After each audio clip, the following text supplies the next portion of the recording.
Good afternoon.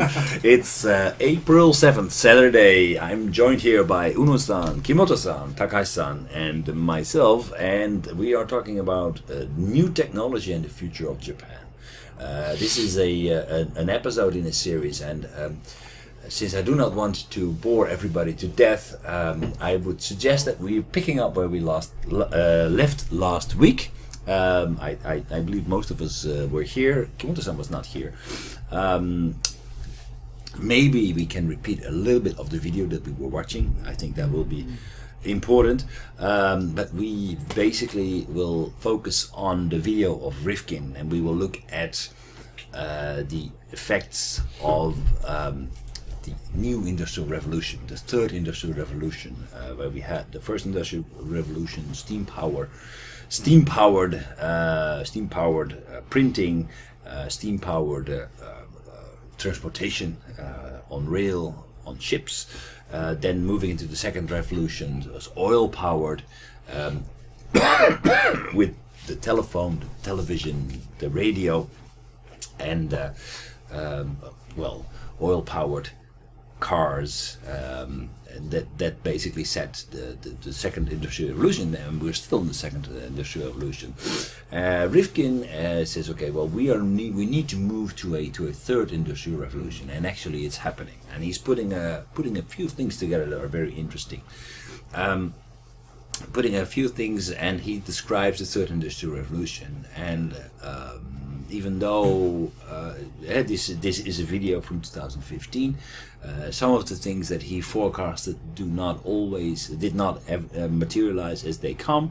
I also think that he's a little bit exaggerating about his influence that he has in the entire process, but he describes a very interesting and compelling case, and I believe that this is what he describes is something that is necessary for us in order to create a safe and healthy future for us in the world and also in Japan. After this, we are going to translate this back to Japan and say, okay, looking at these global trends, what can Japan do? Where does Japan stand? And how can we actually benefit from this trend or even be the driver of this trend? So in the first part of the video, which I'm not going to show, Rifkin talks about climate change, real-time climate change, and the effects of that. And he's telling us that it's not just the increase of the temperature by 1 degree, it's actually what that causes that is reason for worry. It causes water patterns to dramatically change. So for one degree increase in temperature increases it changes the water flows, and that can lead to very drastic and dramatic weather patterns, typhoons, droughts everywhere. And it's something that seems to be supported by the climate data that we are in real-time climate change, as he calls it. A lot of species are at stake. Some people forecast that in a few decades only we could face mass extinction of species on this planet. So it is necessary that we do something, and we do something. What can we do? In order to do that, we need to realize that some things are broken. We are depending on oil for as the driving force of and fossil fuels, not only oil but also coal and fossil fuels. These fossil fuels, they are finite. They have an end. They have a positive marginal cost. If we want to increase production, we need to use more of these fuels. So if we want to grow the economy, we need to grow the fuel consumption. Therefore, if the economy grows, the demand for these fossil fuel grows. If the demand grows with the stable supply, we actually are confronted with price rises. And what we saw in 2008 is just before the big financial crisis. That's what everybody's still talking about. We saw that the oil price was rising to $147 a barrel, and that's actually what triggered the crisis, is what Rifkin is claiming. This is in this scenario we will be in a case where whenever we want to grow we are confronted with the rising price of our fossil fuels, and the rising price of fossil fuels will basically make the growth come to a halt. So we are in a catch-22 situation. We need oil to grow, but the oil will rise in price, and therefore we cannot grow our economy much further. We need to do something. Plus, also we need to reduce our dependence on oil. So what can we do? What does the new world look like, according to Rifkin? He talks about a lot of things, and I've chosen to actually drill down on a lot of them. I will not go into the productivity discussion anymore. we're gonna skip that one, but we're going to pick up. I think we were here last time. How further? So basically, we were at the level where we said, okay, fossil fuels, climate change, and a natural break on the economy. So we are caught in a trap. So what are we going to do? How further? So we saw this one, the oil price and the shale. Okay.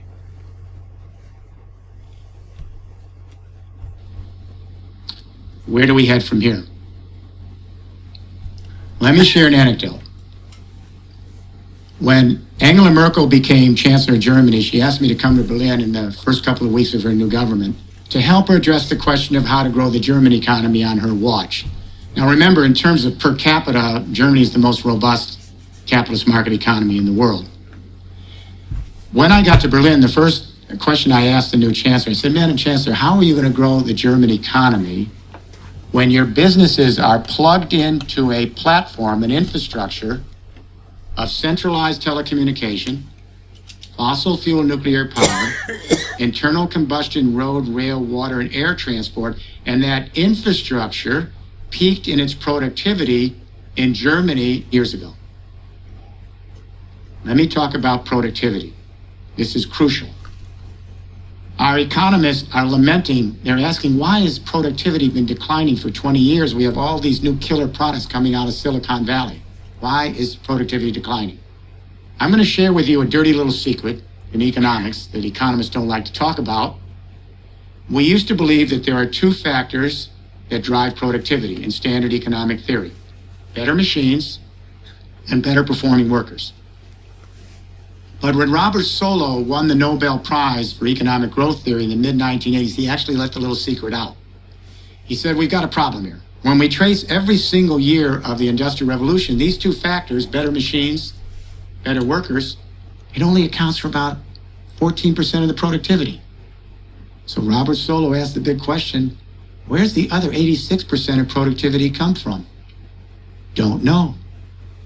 Moses Abramowitz, the former head of the American Economic Association, said, quote, this is a measure of our ignorance. Now, wouldn't you think economists would know where productivity comes from because that's the basis of the discipline? Here's why they don't know.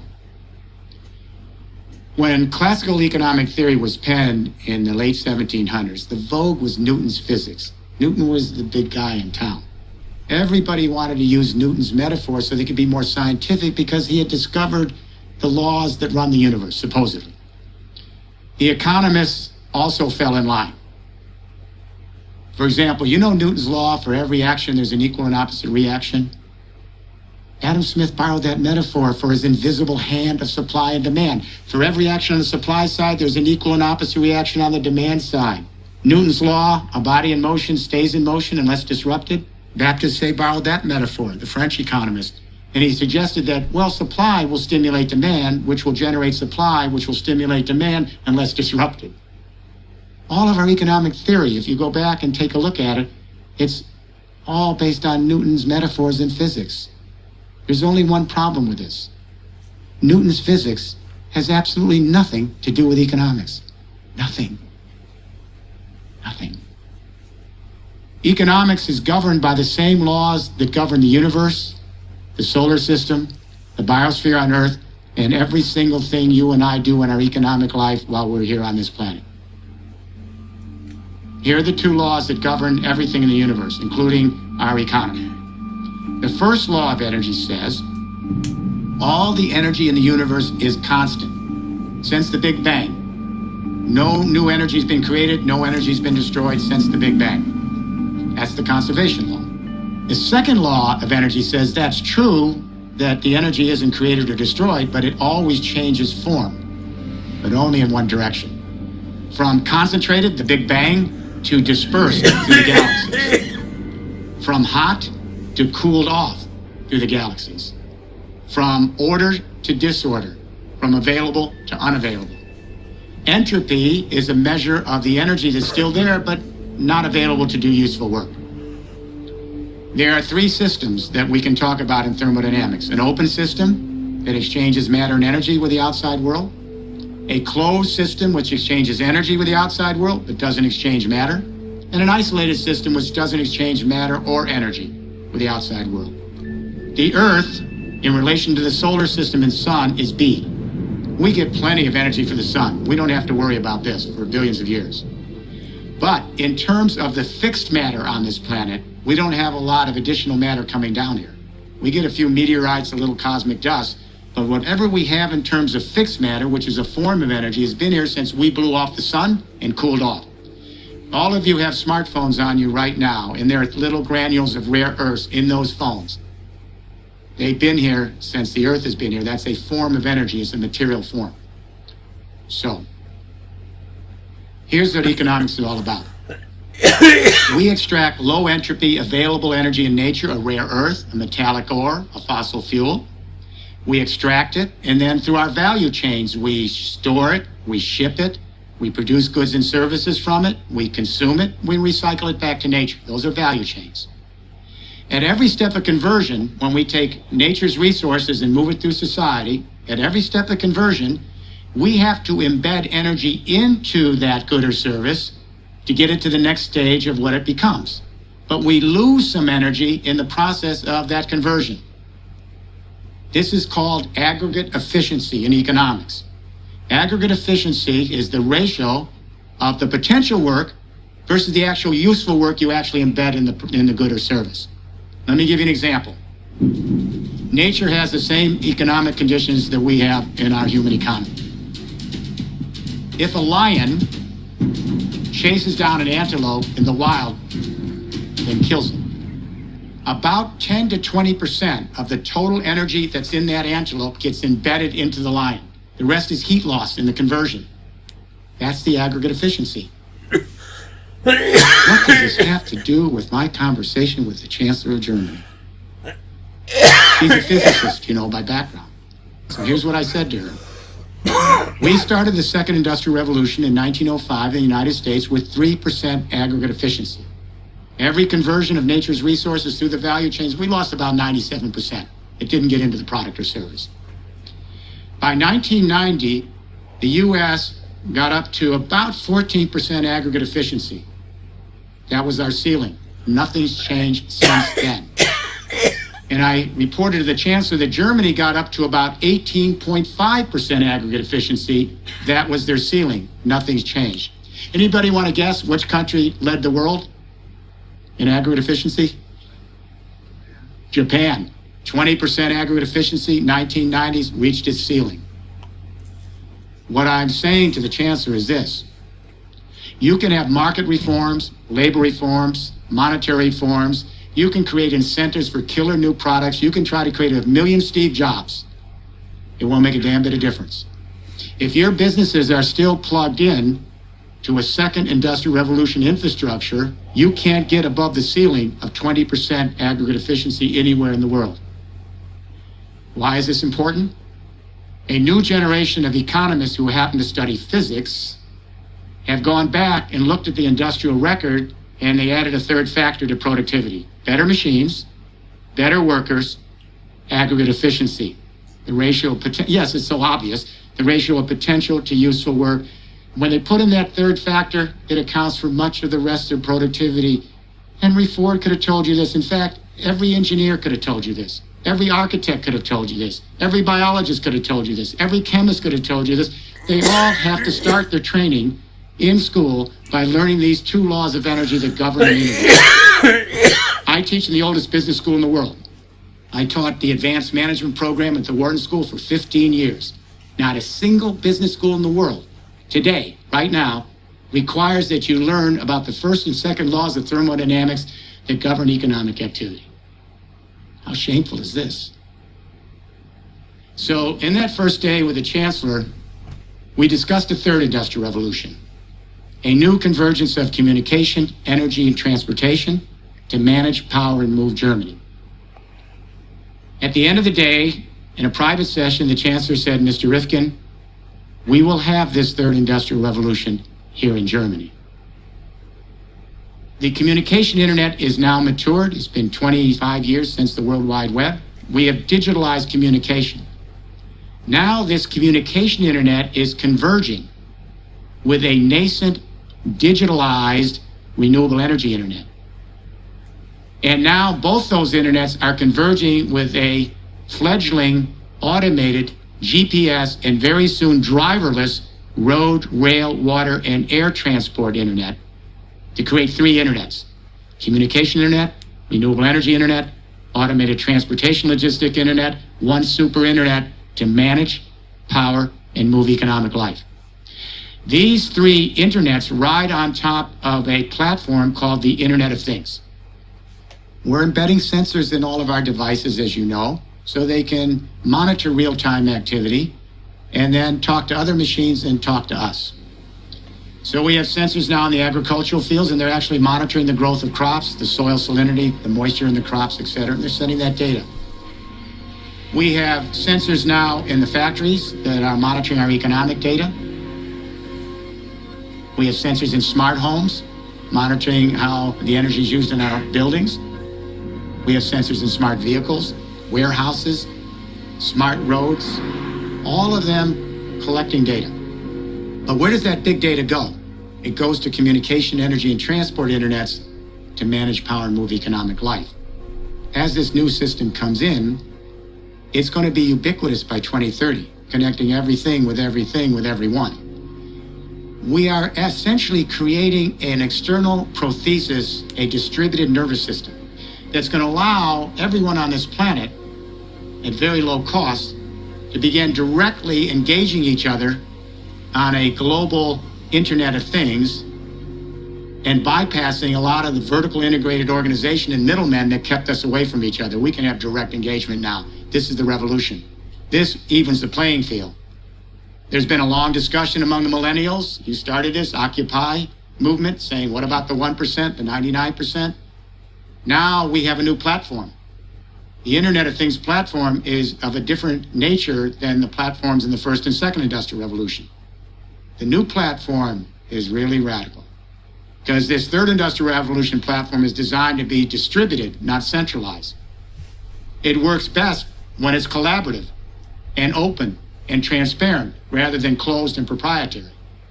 And the benefits come when more and more people join the network and each of us contributes our talents, which benefits the network and then benefits us. It's designed to be laterally scaled, not vertically integrated.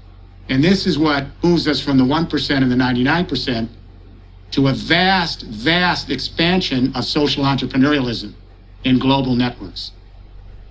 That's the upside. On the other hand, how do we deal with network neutrality? How do we ensure that everyone has equal access to this new Internet of Things platform, this third industrial revolution? How do we make sure governments don't purloin this platform for political purposes, already beginning? How do we make sure that giant monopoly companies, some of them on the internet, don't use that data for their own commercial purposes at our expense? How do we ensure privacy when everyone's connected? How do we ensure data security when everyone's connected? How do we prevent cybercrime and cyber terrorism that could disrupt the system and take it down when everyone's connected? This is the dark net. And what I'm saying to you today is that the dark net is as impressive as the opportunity of the bright net. And I would say that the next 3 generations, beginning with you and your children and grandchildren, you're going to be heavily engaged in a new political movement And that movement's going to be to ensure against the dark net prevailing and making sure that we all have equal access so the human family can engage in a distributed nervous system and begin to have a vast expansion of social entrepreneurialism. This is the political struggle that starts with the millennials, your children and grandchildren. This is an uphill battle. This is not a cakewalk. I'm not a technological determinist, and I'm not a utopian. Technology just enables, and then the question is, how will that journey end? It's a big question mark right now. But let's assume, for the sake of this afternoon, that we're going to be able to deal with all the complexities of the dark net, and it's a big challenge. Here's what this Internet of Things platform provides. Let's say here at Brooklyn you're a SME, a small and medium-sized enterprise, or cooperative, or nonprofit. You can go up on this nascent Internet of Things platform that's already emerging. It's not theoretical. And you can have a transparent picture of all the economic data flowing through the world if it stays network neutral. The power here is enormous. We think Snowden was a big deal. Now all the economic data is going to be open to everyone, not just a few government secrets. But in a network neutral world, you're going to be able to go up on this platform and have a completely transparent picture of all the data. You can go up on the platform and cut your big data on your value chain out from the noise. Then you can mine your big data with analytics. Then you can create your own algorithms and apps that will allow you to dramatically increase your aggregate efficiency at every step of conversion on your value chain. And as you do that, dramatically increase your productivity, dramatically reduce your ecological footprint, and dramatically plunge your marginal cost. Some of those marginal costs are going to get so low they head to zero marginal cost. And when they hit near zero marginal cost, it gives rise to a completely new economic system. In economic theory, the optimum market is where you sell at marginal cost. Marginal cost is after fixed cost. Once you pay for whatever the technology is, the marginal cost is what it costs to produce a unit. Classical economic theory, we've always said that the most optimum market is where you sell at marginal cost. Here's the problem. We never expected a technology revolution, digital revolution, that would be so powerful in its potential productivity that could actually reduce the marginal cost for some goods and services to near zero, meaning there's no longer a profit margin, and you can produce goods and services for each other beyond the market in the sharing economy for nearly free. This sharing economy didn't come out of the blue. Capitalism gave birth to the sharing economy. Let me be clear. As muddy as the sharing economy is, it's the first new economic system to enter onto the world stage since capitalism and socialism in the 19th century. It's a remarkable historical event. This is already happening. Zero marginal cost phenomenon is not theoretical. It's been how many years since Napster, the file sharing service? About 17 years? 17 years. Well, this little file sharing service started a revolution. We have 3 billion people right now on the internet, and now the Internet of Things, who are actually producing and sharing virtual goods at near zero marginal cost beyond the market, disrupting entire industries. We have young people that are producing their own music. And what does it cost to have a little technology, a little machine that allows you studio quality music when you want to record in your home? And then whether you send that music to one person on the web or a billion, it's zero marginal cost. You just need a service provider to keep your power up. I was surprised when that Korean performance artist a couple years ago, 1 billion people went to his website, zero marginal cost.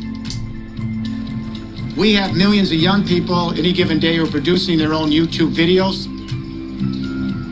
Take a little video, put it up on the web. 1 billion people can see it, zero marginal cost. We have people producing their own news blogs and social media, near zero marginal cost. We have millions of people contributing to Wikipedia and constructing the knowledge of the world and a nonprofit website for free. This is the most improbable experiment I could ever imagine. I don't know how Jimmy Wales came up with this. I would have said this cannot succeed. Adam Smith said each individual pursues their own self-interest and never cares about the public good. But in pursuing their self-interest and not giving a damn about the public good, by pursuing their self-interest, the society is better off. I always thought it was a little dubious, but that's how we grew up. But apparently none of the millennials have read Adam Smith. Because, for example, in Wikipedia, you're all freely giving your talent. putting things up on Wikipedia, constructing the knowledge of the world. You democratize knowledge in less than 15 years, and the accuracy is now book publishing. What's happening? People are doing their own free ebooks. My new book came out on the Pirate Bays before we could publish in our languages, and God bless them, they were ranking it before Amazon could even touch it.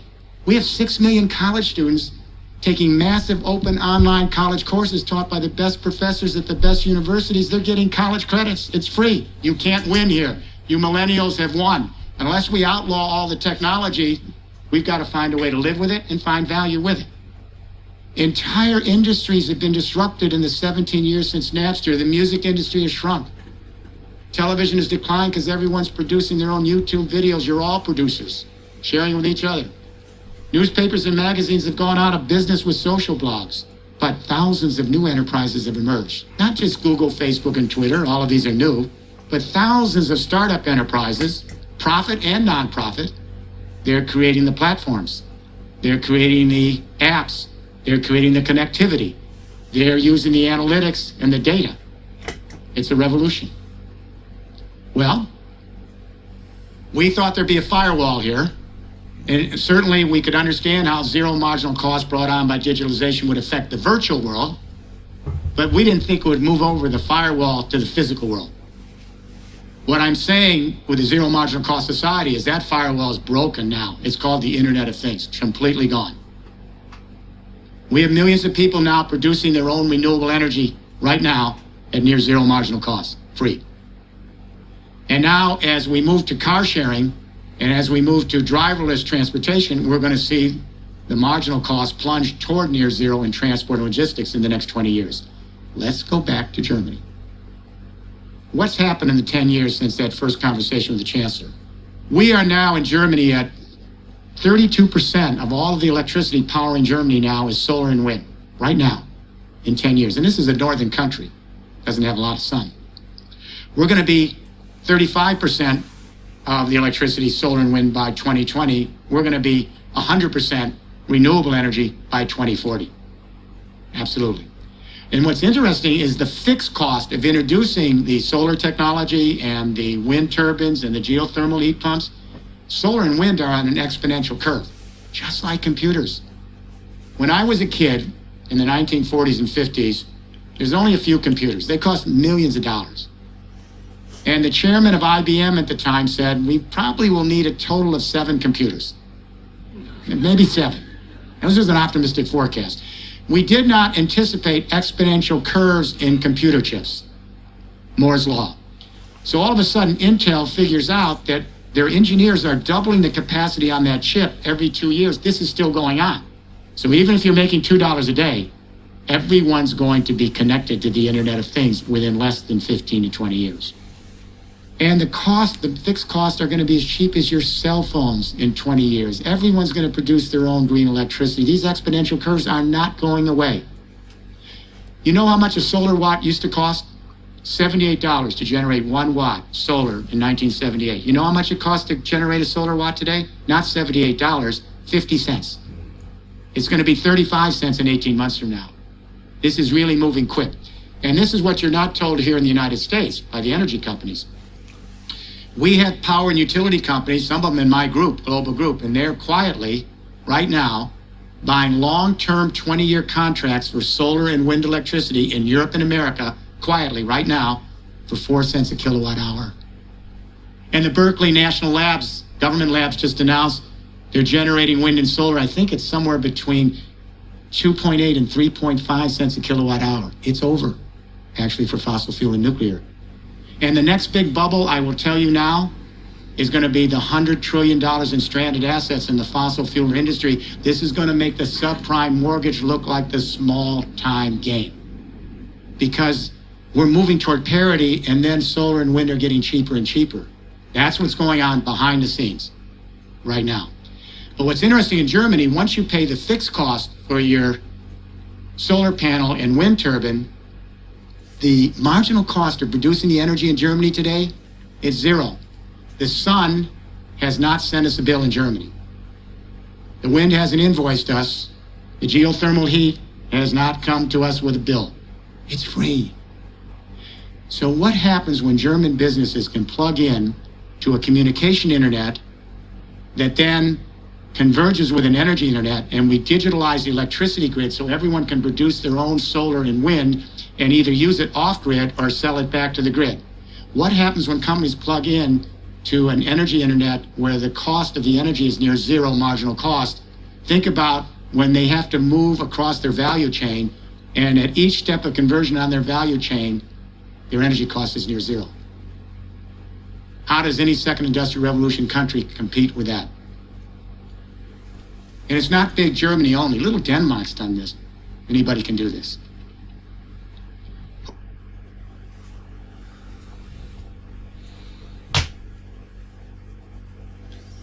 Can you follow? Yeah. Good see.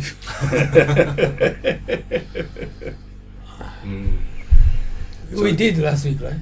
No, we stopped halfway last week, but I think the story in itself was. So, by the way, 86% is labor and capital. Energy efficiency. Energy efficiency. Energy efficiency. Energy efficiency. That means that. What is 84%? So that 84% is basically you just put in more resources. It's not the productivity of the labor and the capital that determine the growth, but it's just adding more resources to make the economy grow. You mean energy? Energy, capital. It doesn't. So it doesn't. It doesn't mean that you increase the output per unit, but you just increase the units in order to grow your economy. So there is some room to increase your productivity by basically being more efficient, organizing things differently. But there comes a time when you are done, that you cannot reach further, when you are not optimizing any further because of the fact that you need more energy in order to grow your economy. That's just unavoidable. And if you need more energy, then the price of energy will go up, especially like we discussed last week. People know that, and they start to speculate on that. So if they see that the economy is growing, they start to speculate on oil and other energy. That will bring the price of oil even up further. That means that basically the marginal cost to increase your productivity is going to increase dramatically. So people who are countries who are depending on this kind of infrastructure, on oil to grow their economy, will be confronted with a brick wall. Whenever they grow their economy, the marginal cost will go up, and they will finally hit that wall, and the economy will plunge. The energy prices will go down, and they will try to hit up again. So what he's saying is that we need to step away from this limited source of energy, the fossil fuels, the finite source of energy, to go to an infinite source of energy, which is wind, water, thermal energy, that can be given to us at almost zero marginal cost. It requires an investment, but it is. After that, if you have the infrastructure ready, then you have an enormous competitive advantage. So Germany, apparently, and I will show you a little bit more about Germany later, is already going through the process of moving away from fossil fuels and dependency on fossil fuels, and going towards a completely renewable energy market. So that when the time comes, Germany will be completely relevant again, because they can operate at almost zero marginal costs, where others who are not making these investments then will still be stuck in their dependency on fossil fuels, with all the problems that comes with rising marginal costs. So that will make Europe probably more competitive again.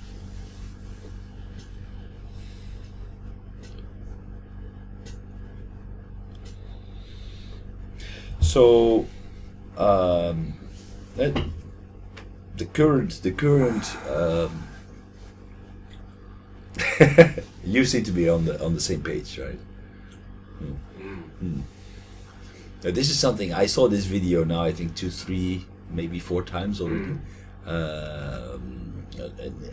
Now I'm finally really getting the picture, because he's talking about a lot of things, a lot of things that somehow relate together, but it's not immediately clear how they work together and how everything works out. It's a very big picture, but it starts to make sense little by little. So he's talking about the law of energy, everything that rules the planet. So our economic laws, and I really believe that this is something that he makes a very good point, that in the economic science we really take ourselves way too serious when we try to explain how the economy works. It is helpful that you can measure it somehow. You can compare economic activity by measuring GDP, for example. But we are trying to make models to explain what's happening. And these models are just simplifications based on assumptions that are hardly realistic if you look at them. All these economic theories, they have assumptions about how the reality works, about what drives people. What he wrote about, for example, what he said about Wikipedia. Wikipedia cannot be explained by Adam Smith. The economy doesn't work like that, but it's not something that's completely new. Altruism is something that has been that has played a role throughout history, but it was just not captured in our economic models. Everybody forgot that this was an abstraction of what is really happening, and we really started to believe in our model and started to live accordingly. Some time ago we saw a fragment of the movie Wall Street, Gordon Gekko. Greed, for lack of a better word, greed is good. Greed is clarifies, it selects, but that is only based on a firm belief in the way that the markets work according to economic theory, which is based on economic models, and the economic models do not completely capture the economic reality. So the economic reality and economic models are different, and we are far from complete in our economic theory to capture the real economic reality.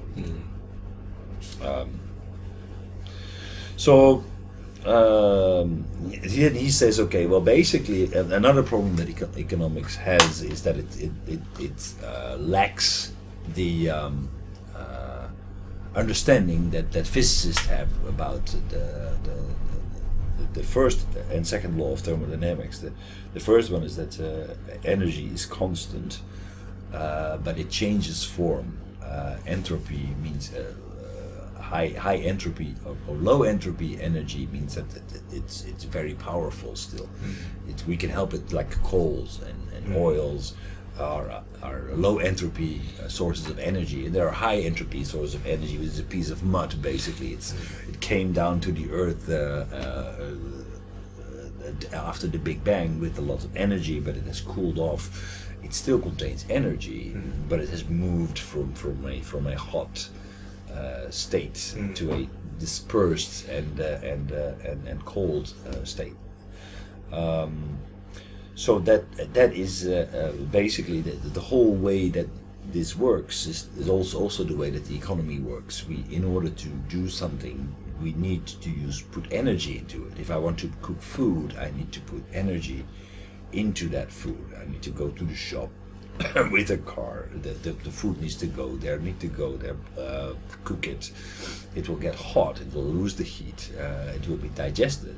And basically, the amount of energy that I use in order to get the food on the table, the amount of energy that I can get for that will only last me, I don't know, till my next meal. That's 3-4 hours later.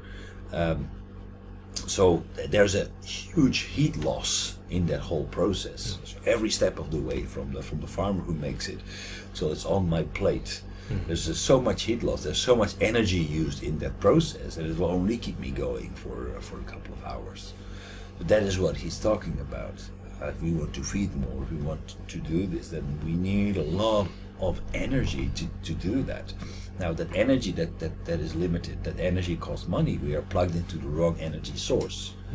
And therefore we need different, find new sources of energy and become much more energy efficient in order to produce at zero marginal cost. So that's why the shale gas example was so interesting. To say, okay, so are we now really seriously going to consider even exporting shale gas? That sounds like a very bad plan. Yeah, if you take this idea in the picture, Right. this shale oil is what he said, the first and second assumption in the economic theory. Right. Nothing about third one. Right. Exactly. So this is second industrial economy thinking. Okay, so he said, as example, on the Wikipedia, Right. and I think the Google, the internet research engine, like the Right. Google is the same. Right. It's like the working as a platform. Right. Then when we look at some application, the utilizing the platform which has zero cost Right. for developing that application or new service. So this means the Google and the Wikipedia, or I don't know if it's Amazon, the same. It's gonna work more like the platform with zero cost. Exactly. So the sharing, but we still pay the much money for the platform and system, Right. but eventually it's going to be less and less, and eventually to be Going to zero. Yeah. So And even as a user, he gave the example of the Gangnam Style, the Korean guy who had a 1 billion views or something like that. He made a simple video. I think he was just an amateur. He made a video, put it on YouTube, and it became a big hit. He didn't pay anything for distribution. It became a worldwide sensation. So having some certain amount of the cost means we have to pay something for someone or some service, or this means the payment for someone. So this means there's someone who used to be paid by the providing some service with some cost. Right. Then the cost will be someone's revenue or profit. Right. So this is going to change. Yeah, this is one of the form of the economy. Right. But if it will be gone, then huge part of the service, so like a Google, Amazon, the YouTube, where nowadays many applications, many services based on this platform. Right. Then cost will be zero. Right. Certain amount, some certain part of the economy will be changing that forms. So how is this company who used to get money from this platform Right. is going to survive, or even Well, take You think- any newspaper company.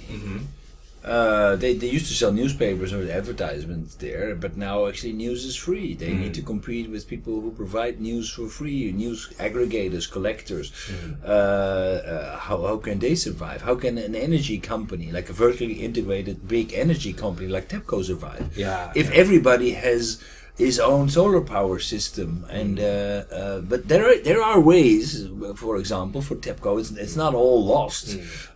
TEPCO could still, for example, offer the infrastructure for households to actually to supply and demand energy based on the amount of energy that they're generating on their roof. So if in peak times they after dark they're not generating any energy, so they may need additional energy from the grid.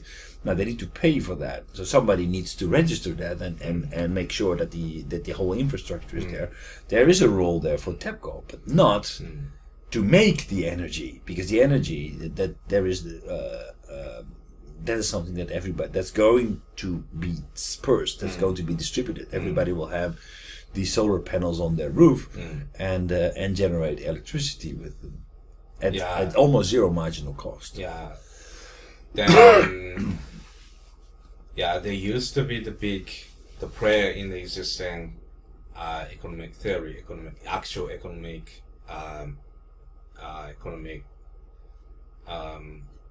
the world.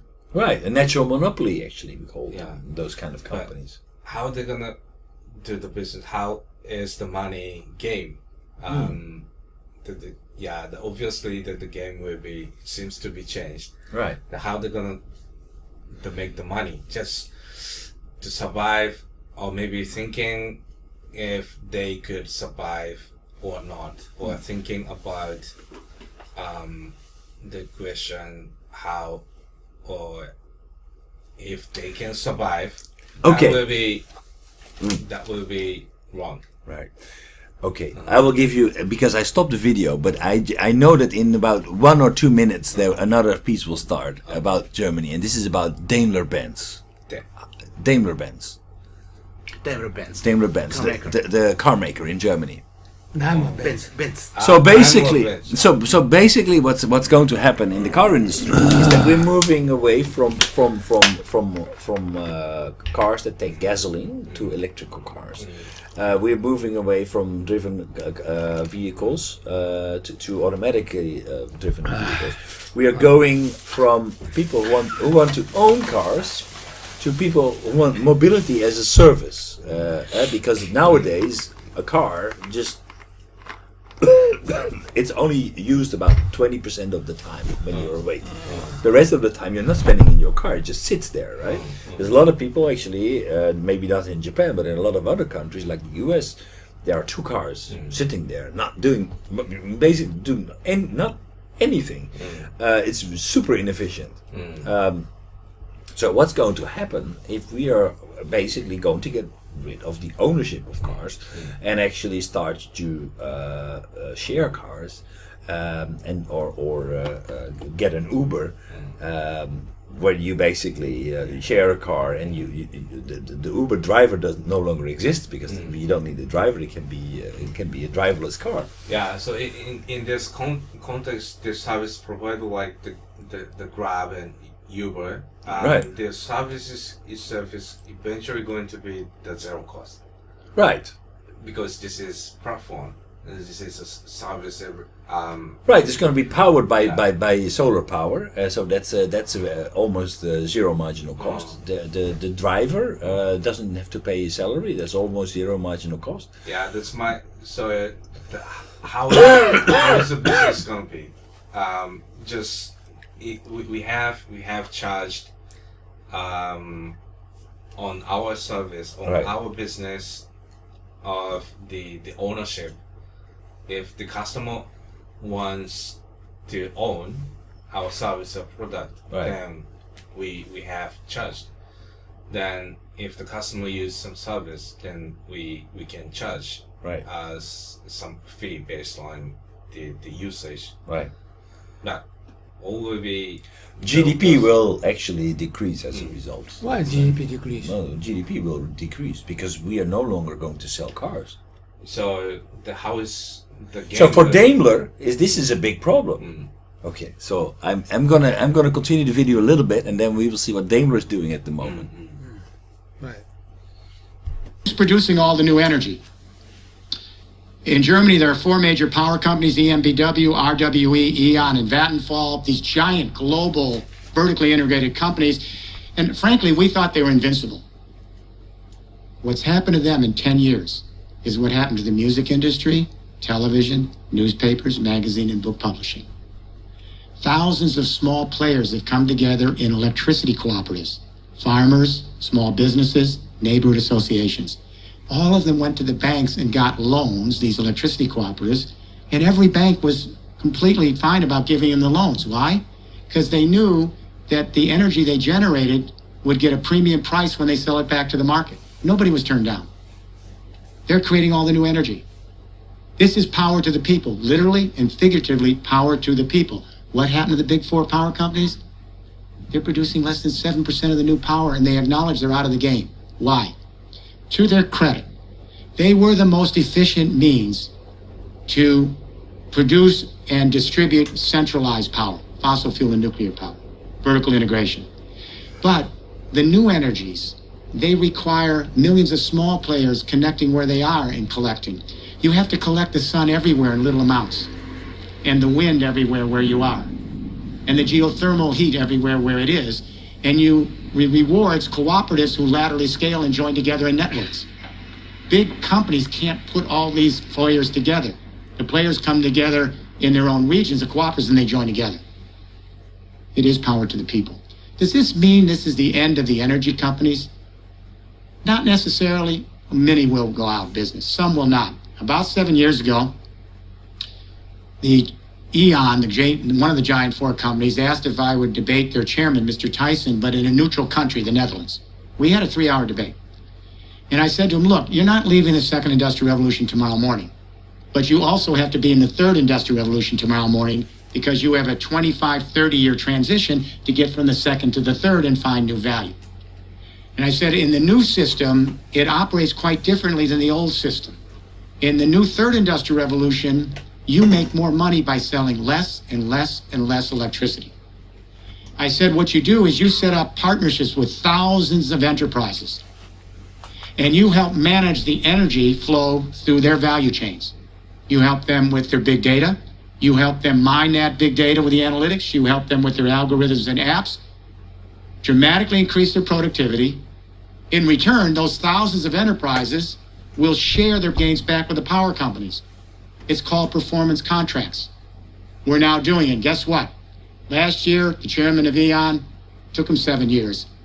They're moving to renewable energies, and they want to help manage parts of the energy internet with energy services.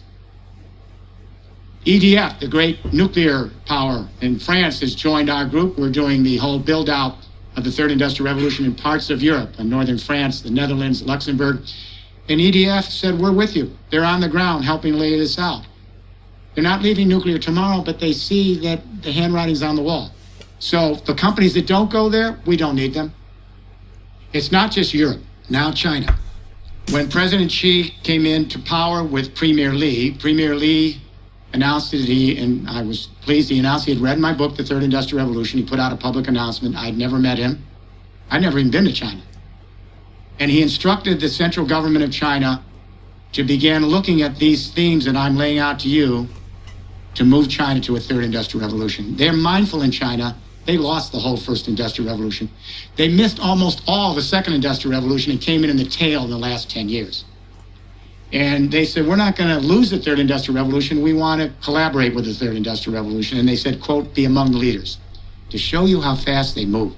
I've been shuttling back and forth, but after the first visit, it was about 11 weeks later, the chairman of the state grid, which is the largest electricity grid in the world, announced an $82 billion 4-year commitment to digitalize the Chinese grid so that millions of Chinese people could produce their own solar and wind in their local communities and share it back on an energy internet. That started this year. Yeah. Watch Europe, watch China.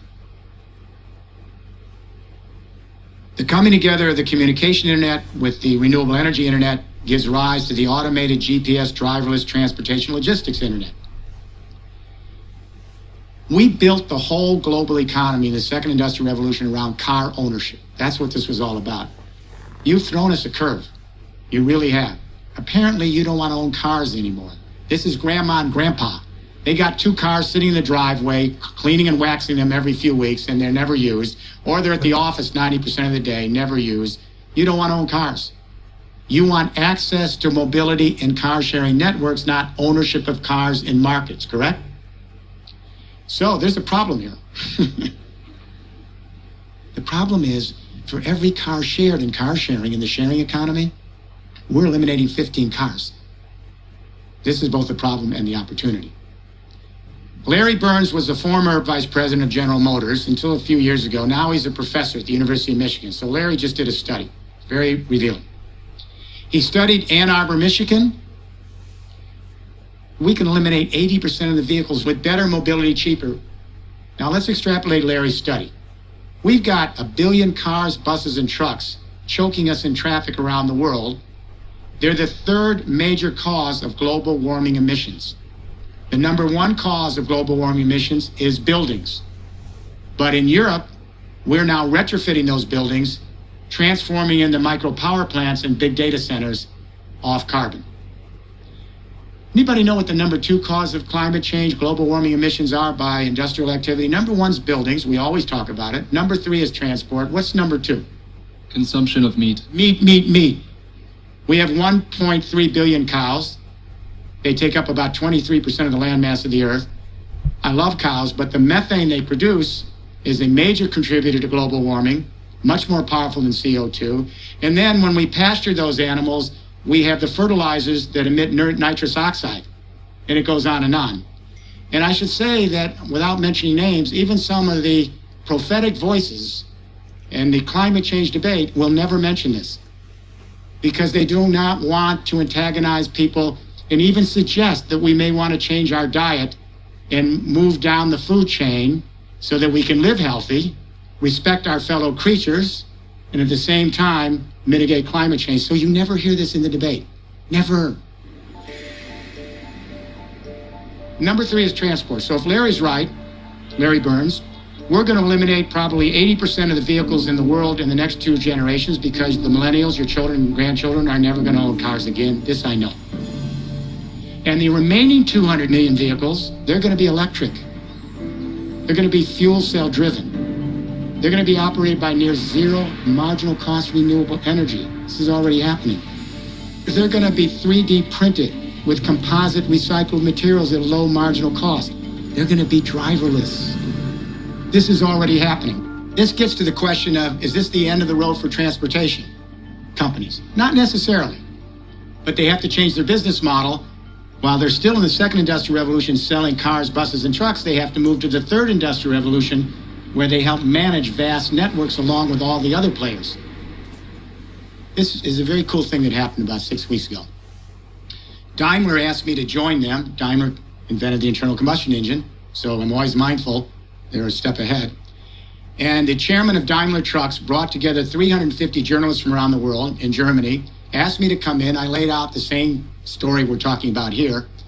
And then the chairman of Daimler Trucks, who's one of the 8 board of directors, he announced that Daimler's in a new business, and that is logistics on the transportation internet.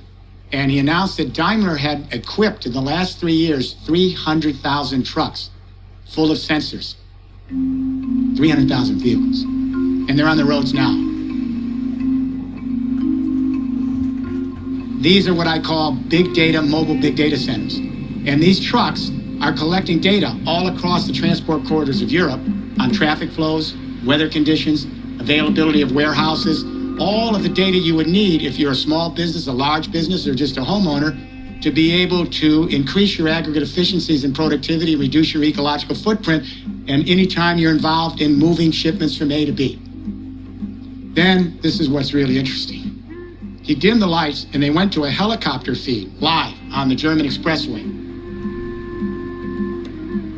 And the helicopter zooms in on these 3 trucks on the German expressway, and then they went right into the cab of the trucks, and the drivers are waving and talking to everybody in the room. And the chairman of Daimler Trucks said, "Okay, gentlemen, take your hands off the wheel, take your feet off the pedals." All of a sudden, the drivers became software analysts. No longer drivers, they were software analysts monitoring the data. The trucks then started to platoon together, automated, into a mobile data, almost a train going down the highways, collecting data. So they're providing the data and then the analytics so that you will have apps so that you can find ways to increase your aggregate efficiency and be a player in the system. Smart. So, So every truck now, if you have a Mercedes truck, comes with this data of accessibility, and it's combined. So you know the weather conditions, road conditions, but you also know where is a warehouse space available, where is this. So it enables you to do your business better, smarter. You don't need to. You can take detours and whatever. Everything is completely integrated. That data is being collected. So that's the Internet of Things. Physically, they are able to move the trucks from A to B, but they also basically enable people to do their business smarter. So they become completely logistic operators. So that's how companies are changing their business model towards the future. How is it going to influence for GDP? I think this is going to lower GDP. Why lower GDP? Well, basically, I mean, they will sell less trucks. Oh, less truck. Right. Yeah. Less truck, less vehicle, but not less truck. Why less Yeah, I'm not 100% sure, because actually I think what's going to happen, and this is where less private we are owned not- car? Yes, that's right. We are not quite there yet, but I think what's going to happen is that we are going to go to a situation where we have much less long distance movement of goods. It will be more and more local, regional, because everything will become decentralized at zero marginal cost. We are basically going towards a situation where, Why is this kind of things happen? because of the way that we are going to organize ourselves, now we have big Data? cost differences. Big data? Big data. The way that we can bring down our marginal cost will enable us to actually make things more viable. Looking this into a longer range, my final point is that actually I see even hope in the long term for Japanese agriculture again. I can even see that revive because of the way that we are going to move away from a globalized things where we're going to ship goods from all over the world to our doorstep. I think it's going to be more and more regional, globalized. People are going to identify less and less with countries. They have global reach, but they act local. I think transportation volume will not be changed, but no driver. Okay. No driver. As you know, just a truck. Did you see truck? Right. And they're connecting several trucks Right. concurrently. Right. This is a old drive system. Right. There were 3, 10, 20, 30. The truck is connecting. Right. Right. If you do that, also you reduce the energy Like a needed train. for the car. Yeah, like a train. Yeah. This is more efficient. Yeah, it's way more efficient. But why GDP is going down? Well, basically, I assume that if there will be less trucks used, then GDP will go down. Less trucks. Yeah, it would be. So it depends. Basically, if we can increase efficiency, one of the best things that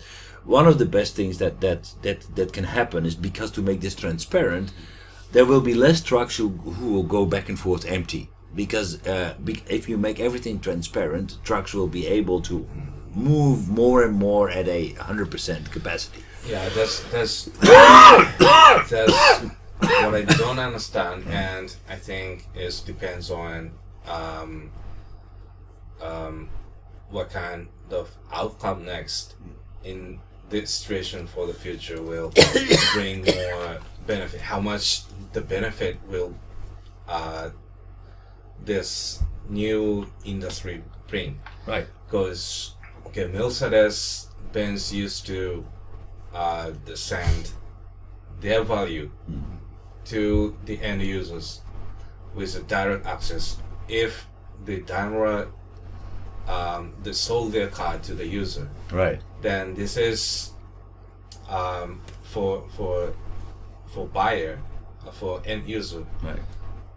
It means they bought value. This is what they wanted for creating new lifestyle, creating the new value. Right. To to own or to buy the car, to own the car. Right. So this is the purpose. Right. But the company who used to provide direct value to the end user Right. will change to the company who is providing some service for someone who is providing direct the value to the end user, Right. or creating new value, but Right.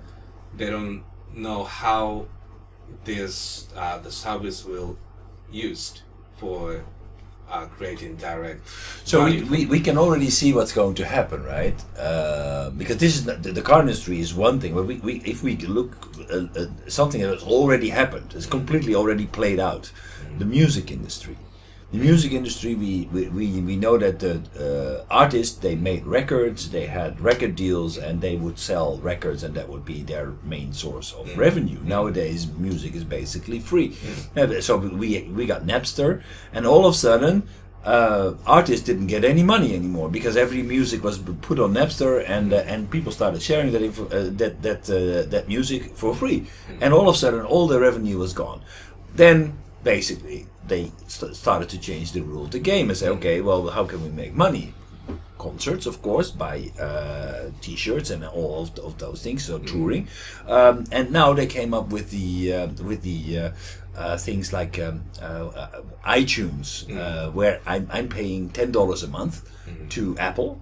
And Apple pays to the people who make music, and whenever I play a song from their Apple library, they get royalty. And it's not only Apple. There is in the Netherlands we have the other one, the big one.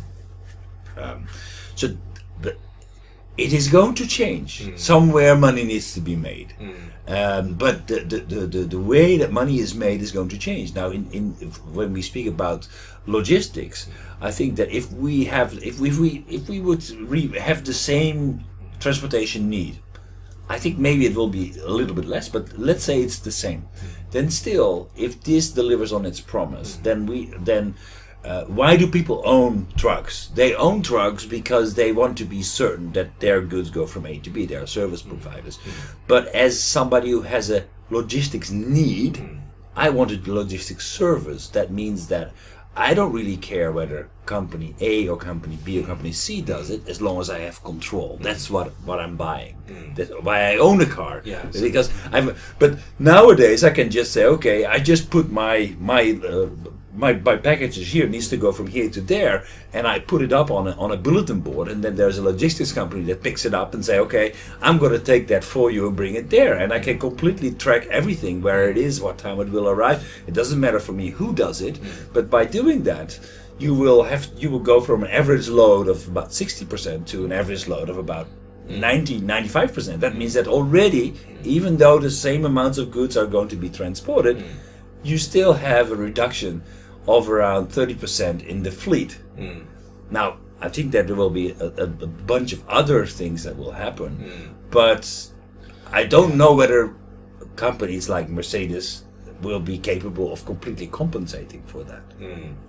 I think it's you said declining volume of transportation, but actually my family and I by myself, I never going to buy like a pet bottle or toilet paper. Right. They're going to deliver, instead of Right. going to buy. Yeah. But they're going to deliver. It means the transportation actually increasing. Right, at the Every moment. kind of things is that they deliver to home, Right. home to home, instead of going to shop. It's true, Uno-san, it's true. And I'm also guilty. I use Amazon a lot.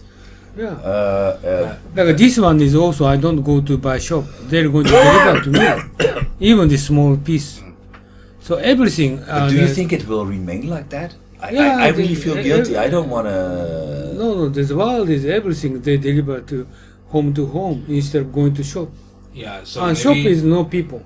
yeah, so maybe transportation of the goods from somewhere to somewhere Right. maybe will increase. But my question is, okay, logistics company cannot do the business anymore because Amazon is here. They do everything, but as based on his salary, the Amazon service is going to be eventually the zero cost. So Eventually what? at zero cost. Well, As a actually, platform, Amazon. everything will be shared. It's not a secret. Amazon operates almost at zero profit. By the way. Really? Yeah. They make very little profit. Yeah. So, but how to say? Okay, I will be able to be delivered in shorter time with many goods. Yeah. So this means I get more efficiency. The lead time to get the goods after I thought I want this one. Right. The short lead time, Right. maybe less price. Right. But what is unchanged is I want this one. I want this one. Right. But this doesn't mean I want. I think I want another one more than this one, or this one and more things. It's less change on what I want. It's just what I want is to drink, to eat, to make myself healthy. Right. The clothes and houses. But this is basic, then not big change. Right. So where So does the it- GDP come from? So that's my Yeah. the question. So living the necessary items to live, necessary items to work at least level, then we can feel satisfied. Then what comes next? Okay, I can feel satisfied with this goods, with the more if the service level is more than certain level. So I can take this one maybe in 15 minutes, but it will be less than 5 minutes, but not big impact for basic the value of life. It will be more efficient, but less change of the value itself. Because anyway, I can get this one. Then I Right. can live on the house. Then I can go to the office. The weather is shorter or longer, Right. but So basically, what happens is that usually you and I used to go to the shop. Basically, if you own a car, you take the car, you go to the shop, you buy your stuff, your groceries, you bring it back home. Now instead of now it's reversed. Basically, the shop comes to you, brings the stuff, and goes back. What it does for us is that we can both go to work and don't have to worry about it when we come back. There's groceries have been done, so it enables us to be free to work full time. So that for us is a big impact actually. So we can worry about other stuff, about doing our groceries, just basically do it. so we don't need to pay the money as we are doing, and we will have more time.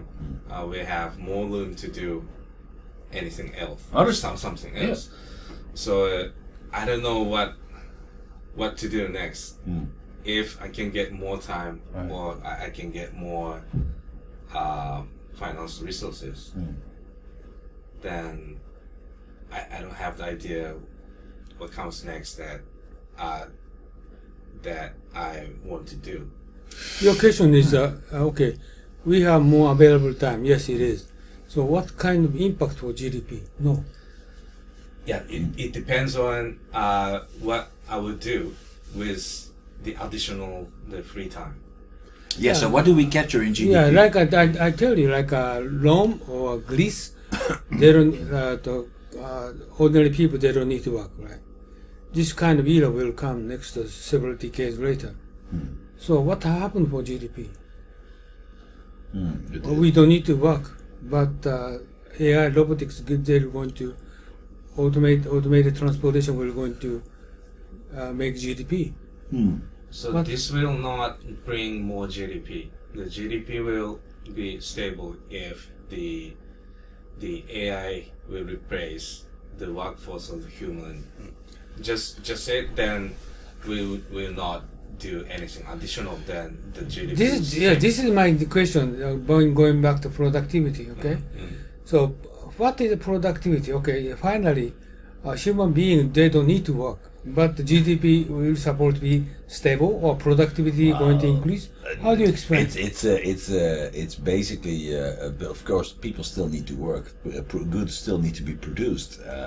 We still need to go out and meet people to trade, to make relationships, and things that can be digitalized and can be handled more efficiently and can have a zero energy cost, near zero energy cost. But it doesn't mean that everything will be completely superseded. Computers will. I tell you, just like Edo era, and samurai didn't work, right?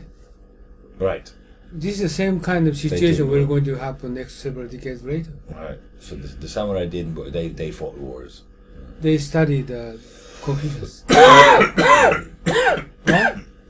But it didn't. But it's changing. It's already changing. Like nowadays, we have a lot of share houses in Tokyo. There, you cannot piss off a guest as much. The only thing to piss him off is not to turn off the hot water or to not clean the houses. The thing that really pisses off a guest is no good internet connection. Why? Almost all these guys are working from their room. They are all have a laptop there. Some people are running a gambling online gambling. There are people. Everybody's doing something there. They're moving there. Nobody goes to the office, and they're basically supporting their own lives, whether they are Japanese or American or wherever they come from. It's ridiculous.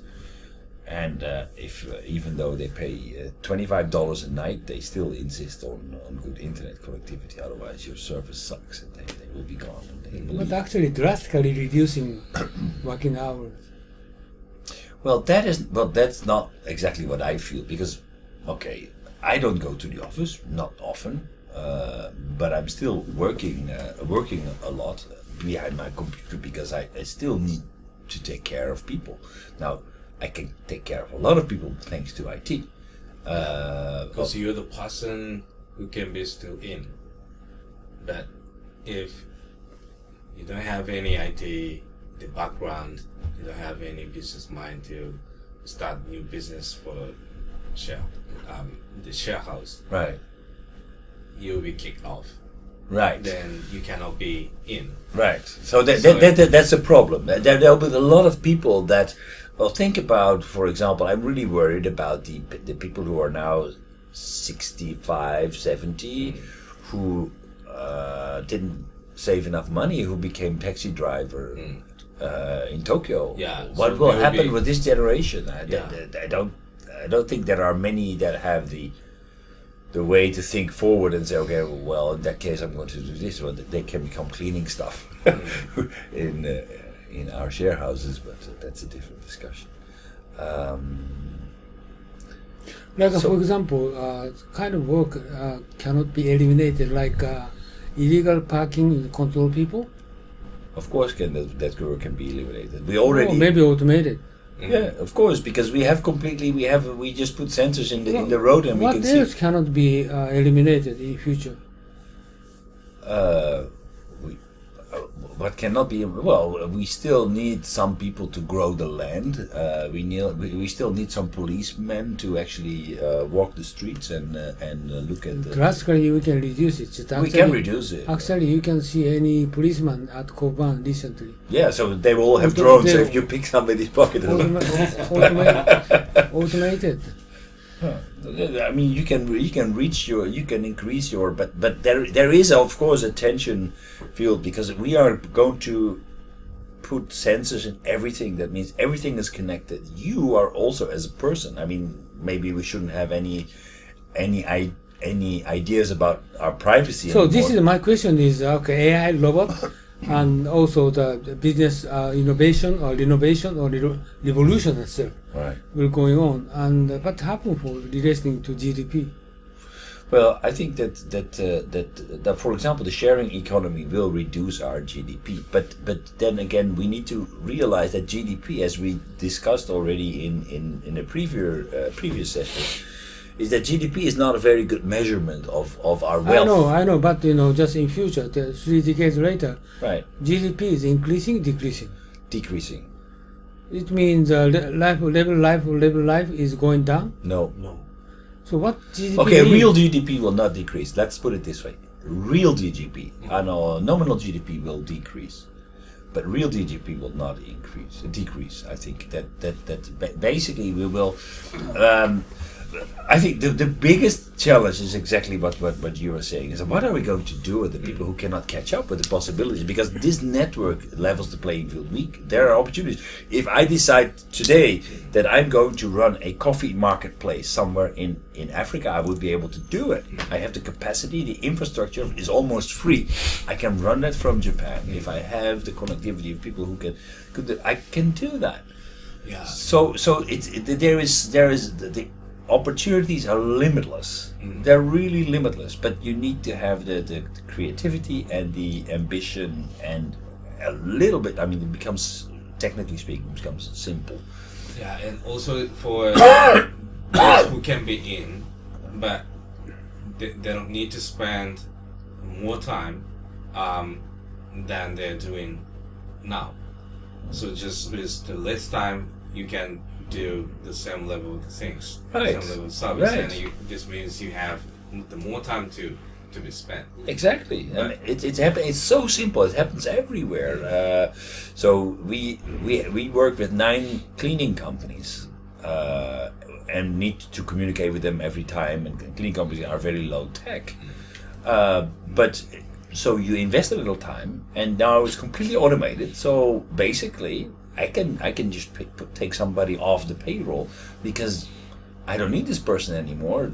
We don't need to communicate with the cleaners anymore. They have their app. They can just say, okay, clean, and I can see on a dashboard, oh, this is clean, this is clean. Somebody calls, I want to check in early.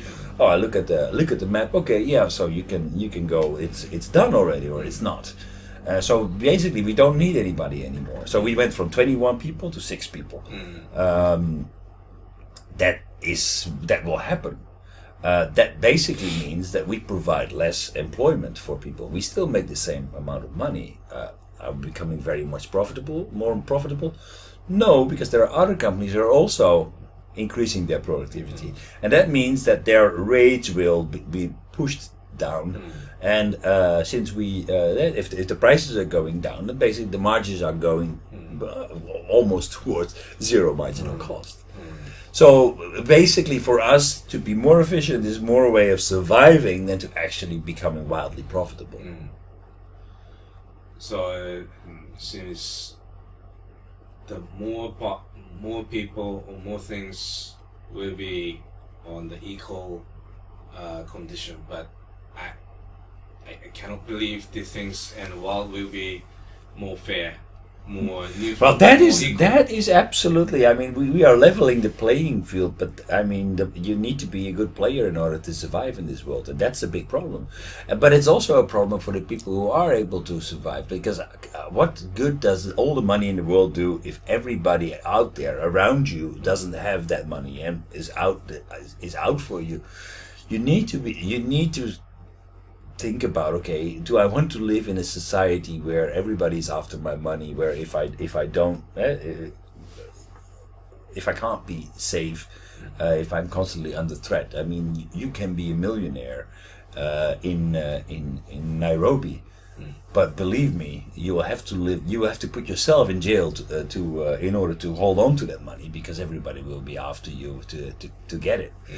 So you need to put guards at your door, and so is that a good life? So there's the next question for society. So how are we going to make sure that the people who do not, who cannot survive in the new economic model, and then we will go through a transition process, and education will change, and all these things, but. I feel that this could actually lead to a bigger gap between people who have and who have not. So not divergence. Because basically any idiot, we have like the internet, the IoT. Any idiot with a you don't need a lot of capital to start a business. Like Facebook didn't cost anything to make. It was made by two guys in a dorm room. Doesn't cost anything, but they leverage that with a little piece of software. They leverage the internet infrastructure, and before you know it, they build an empire thanks to the infrastructure that's there. Everybody can do that, but there's only a few people who do it. Yeah. So you kind of the value like the Facebook in past 5 or 10 years. We saw this Facebook as new service and new value. Right. Then thereby we are connected. But someone started to say no thank you for any more the connection. Right. Then so if the people never feel satisfied with something, then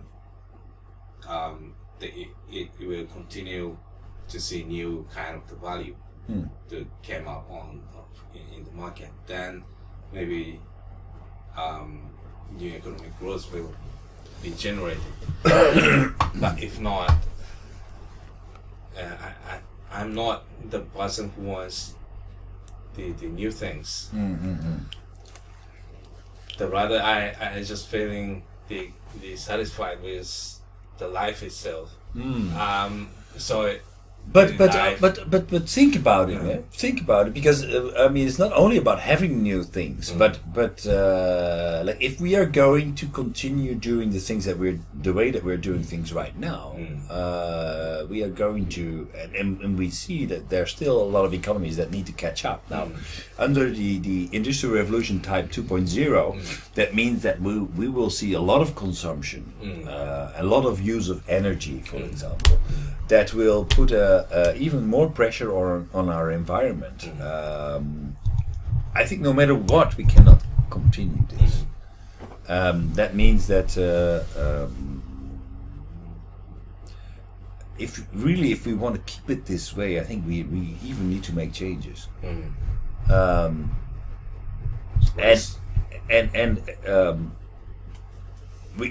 So what he's saying is that we need to we need to do this. It will empower the people, but it will also lead to big redistribution problems, as we've seen with globalization. That also causes big redistribution problems. We saw in the Zara video that some people get immensely rich, but a lot of people they live under the poverty line, trying to make ends meet under the same system. So there are winners and losers there, but.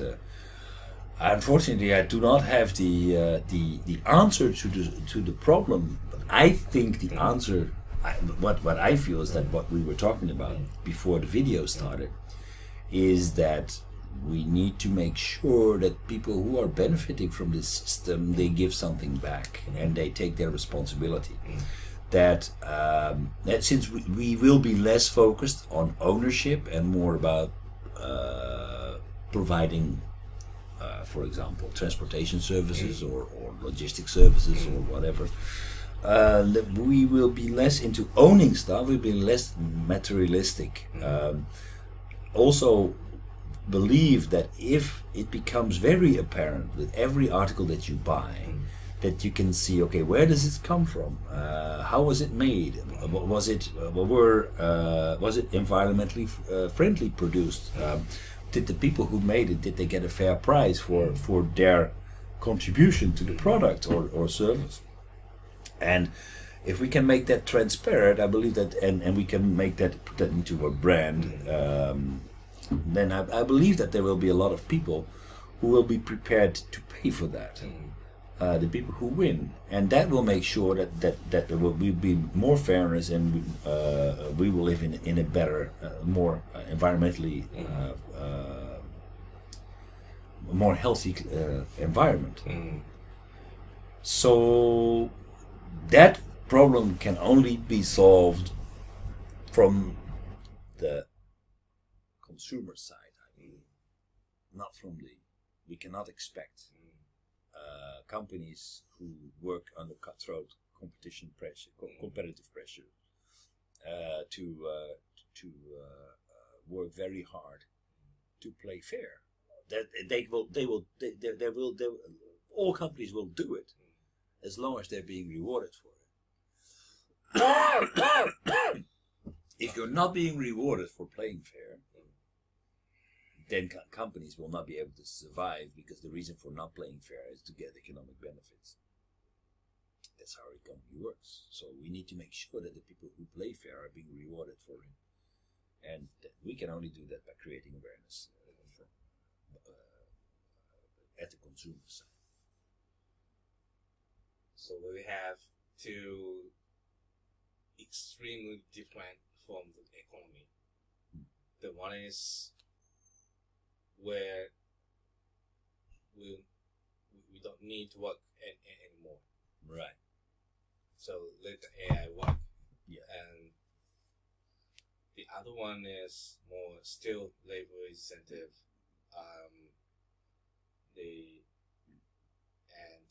The push by the other side of the economy. The much less price, much less opportunity to anything else. Right. So think about research. It's not only labor; it's also research. I mean, a lot of the research is testing, collecting data, analyzing data. We can make that very efficient. That also means that we will maybe grab bigger data sets and things like that. But I would say that for researchers, there is also a big challenge to stay relevant. You either have to be able to leverage technology, or you're out of the game. And all the research data can be recycled and reused and used for other applications. So also research is not only the taxi driver; it's also the guy with the prestigious research job that will lose his job, lose his relevance. So. Printing company.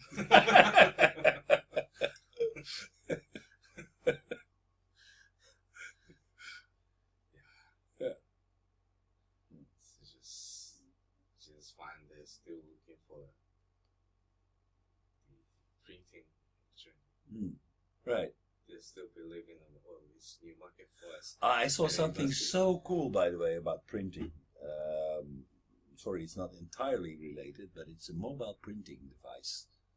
It is super cool. You can print on barrels, on anything. It's a mobile inkjet thing. It was by a friend of mine on Facebook. I know him from Japan. Yeah, so see more and more we cannot have anything to do with the printing. Right. So it's just fantasy to believe the opportunity must be the new market for us. Right.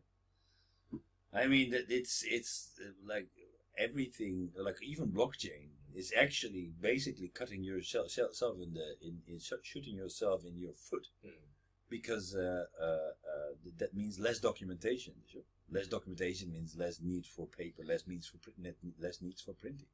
Basically, if blockchain becomes very successful, then there will be less opportunity for a printing company to.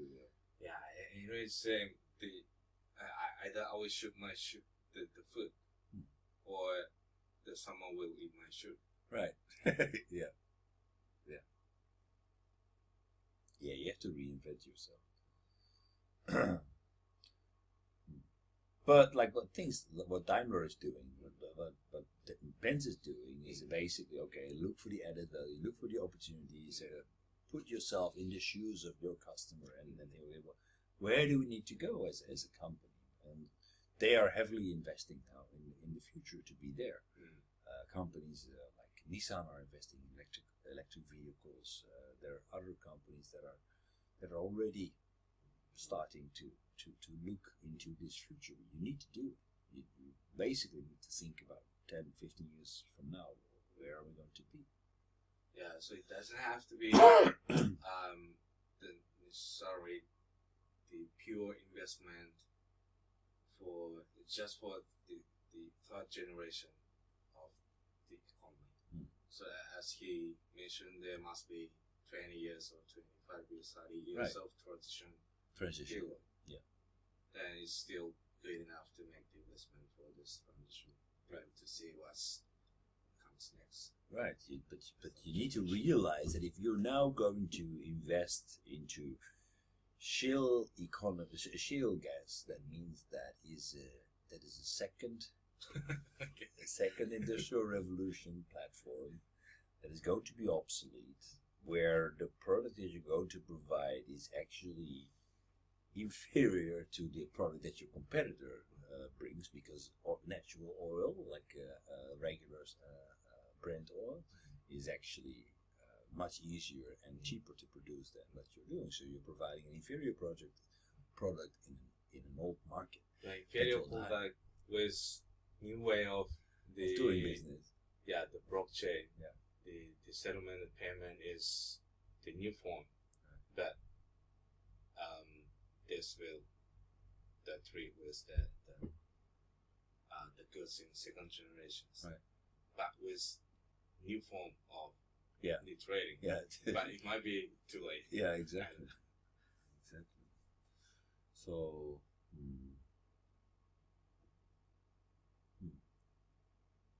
I don't know what is the image for printing companies' future. It's my question. Recently, copy quality or picture copy, because picture quality is very high, or my handy phone picture is very density is very high. Right. So even if we try to make a copy for the graph, everything else, is exactly the same copy we can make it to paste it. So it means I think the performance is drastically improving.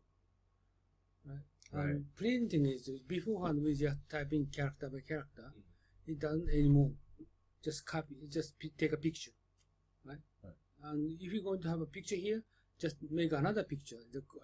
Exactly the same picture we can take. So this is drastically innovative things that happening, right? So I think demand, on demand, so printing this book, actually they try to consider for character by character, they consider the demand printing, but shifting to picture, right? But not yet. But this is, okay, we're going to take a picture, and 200 pictures, so we can make a book. Sort of things. I just guess that this is cost much for making books. But in future, making a book is drastically declining cost in future. Don't need to type in, just make a picture, right? What is the future of printing? It's our printing company. What kind of core skill or core know-how? What is this?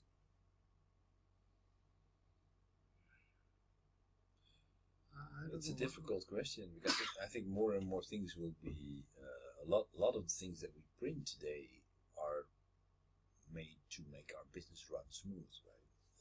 Put things on paper, have them spread out, let people read it, make notes and things like that. But nowadays we have so many alternatives. We have email, we have automatic signage. What you say, we have our smartphone where we can automate things. We can fill out forms online, and come to think of it, basically what keeps most of this alive is basically legislation that's still lagging behind. And I still need to keep records, physical records, for 7 years because if the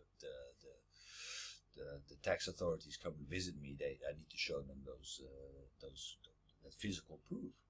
But other than that, that's completely bullshit. If you ask me, just take a picture and store them somewhere on the server. That's and basically you don't have any loss of ink or anything. Recently, camera maker is gradually disappearing. They don't need nobody buy camera. Right? Just handy phone is good enough. Yeah, for most people it is. So some really industries disappearing, right? Yeah. The printing company, one of those, this is my question. It will be the same. Yeah, I don't see any way that how they can basically keep up, because I mean the needed numbers, volume of printed materials is going to be less and less. Copy machine printing is the same as before, not to reduce. It's very energy inefficient to print. Basically, if you print it. How do you think, my question, what is the future image of printing company? I think, well, there will still be needs for print, but I think there's going to be just so little. So many people are going to move paperless. That's going to be the norm. Yeah, paperless is okay, but my question is image of printing company, not printing. Right. Yeah, what printing company has been the changing their business model so far is once they started the business, just general traditional printing on the paper. Right. And More closer, you can't hear you. they shifted the printing business from on the paper to the wallpaper and this the package. Right. That will this one. Yeah.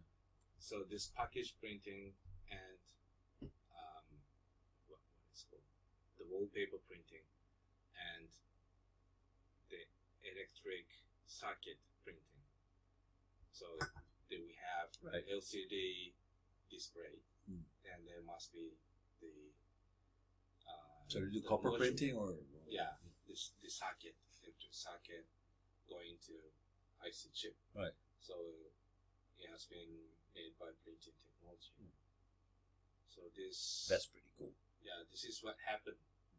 And with this business model, then the performance has been decreased. So there is a lot of things that you can print. There's a lot of things around us. But nowadays, like if you think about only paper printing, then it's not necessarily replaced by digital, because paper is just you read it once and you need to throw it out, and it needs to be recycled. It's very energy efficient. Yeah, so the printing company has to do same as what the diamond processor is doing. The change as the company, even diamond processor is doing, is required for printing company. Right. So instead of printing something and becoming responsible further down this by the distribution, if you want information to be dispersed somewhere, nowadays you just data that you have, you bring it to paper and you multiply it and it goes to the people. But like becoming a distribution company, like a distributor or publisher or whatever, that could be the future of a printing Distribution. Yeah. What do you mean distribution company? Why? Well, basically, what paper is it distributes information to people. So that if you logically look into what printing is basically it distributes your message. So Okay, distribute information. Recently, I'm preparing my newsletter, right? And recently, people, they don't read, they watch. Okay, like instead of reading sentences, but they just watch YouTube, okay, and watch movies, video. So I switching writing letters and to recording. But there must be a sweet spot somewhere, because I think it depends a little bit on what you, because for sometimes I would not want to see all the news watching. I think it's more efficient for me to look at a newspaper and say, "Oh, this, and this is relevant for me," because a video would take me to news that I don't want to see. But a newspaper can allow me to skip that. Oh, newspaper is just same as video. Video is also put into this video the title. So newspaper is the same, like all title for newspaper. And especially Japanese newspaper, 50 of those titles I'm interested in one or two. Right. And discard the others. Right. Video is the same, right? I just put a title, and depending on title they are interested in, you can watch movies on YouTube instead of reading sentences. So I also watch a lot of YouTube, because the experience is much more integrated. I prefer actually when I studied programming for fun. I also did a lot of online programming courses because it's more engaging, it's more encompassing than just going through a book and studying dry code. Okay, one good example is I'm making a video and I'm using iMovie software, and instead of reading iMovie manual, they prepare video. Video is more easier to understand. Right. Okay, this is the same thing. For example, if you're going to give message for 80% of your needs, for the granular stuff, you still need a published document, because new features will be added and updated, and you want to know the nitty gritty to actually do something very specific. You're not going to make a video for that. But for the getting started guide, video is perfect. And this is one issue. The other issue interesting is recently 3D printing, right? 3D printing is not printing. The 3D, this is some more cubic image we can generate. Right? This is completely different for printing. Anything. You can make anything with 3D. Different, right? You can print houses. You can print. Yeah, exactly. Anything. Is this a different concept of printing? It is a part of printing. You're not doing anything 3D? Your company? We not. It's a different is printing, but different concept. Yeah, depends on us. It could be the same, it could be different. But basic technology comes from somewhere totally different. Different. But if we can look at the value we provided to anything to share the information as media, the connecting 2 points. Right. Everything could be media, what is called media. Right. So the technology can be procured. So then we can make the business with that. So it's not possible. It depends on our mindset. Yeah, my concern is about automobile. Is one example. Automobile is combustion engine, from combustion engine to electric motor. Right. This is completely different. Mm. But it's very interesting is automobile company try to approach to electric vehicle motor. But this is completely different, right? The PC maker would be better. Yeah, how come? This is my interesting issues. How come they try to, outside image is the same, but content is a completely different one. Combustion engines, most technology sophisticated component, right? So they replacing, right? To the electric motors is part is 20-30 parts instead of 30,000 parts. But how come they just the same company try to approach for the electric vehicles? This is very, very interesting for me. It's different one.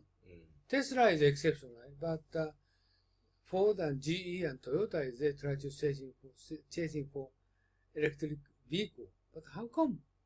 Yeah, that might be the better choice for existing car manufacturer to stick with the car industry.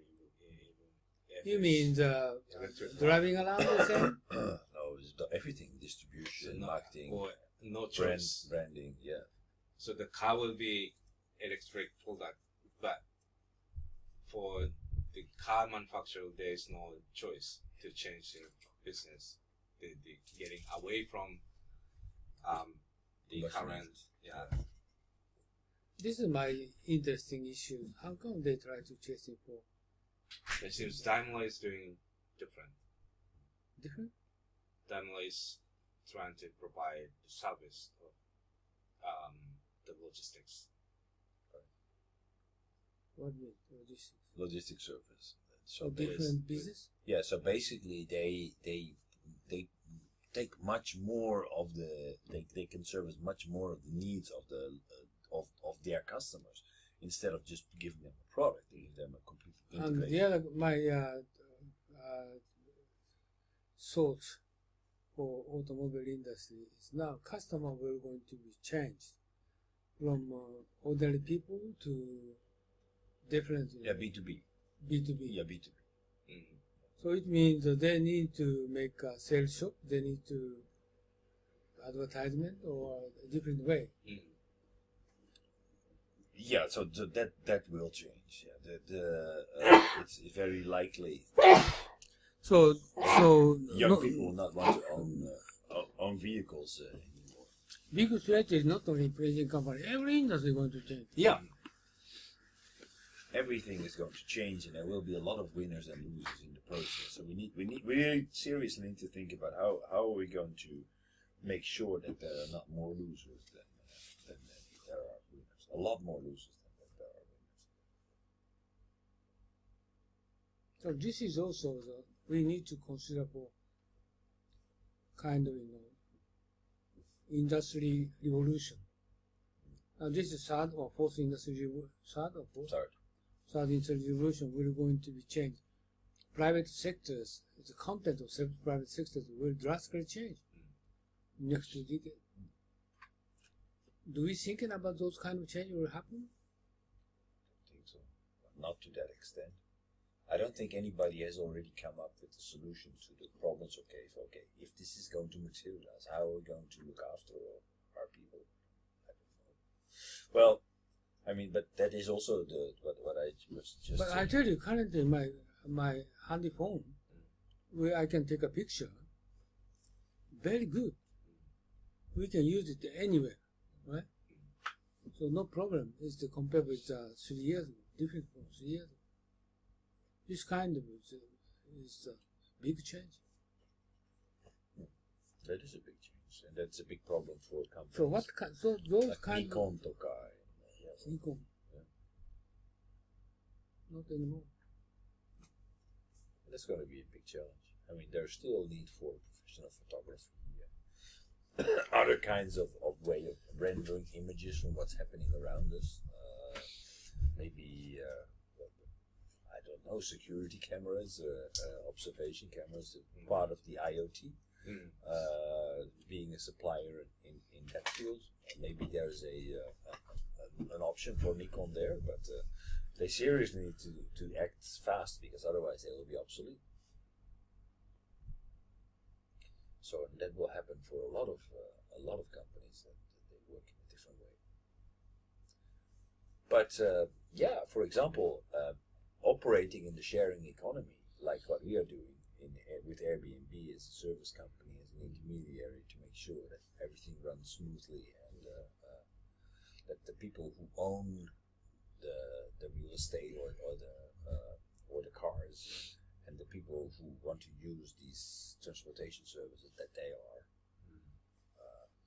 matched together and that there is a good service after service. What if these cars break down? How do we guarantee a good customer experience, prevent people from smoking inside the vehicle or whatever? that is a business that that will definitely that I think that will grow in the future. So just this video shows that what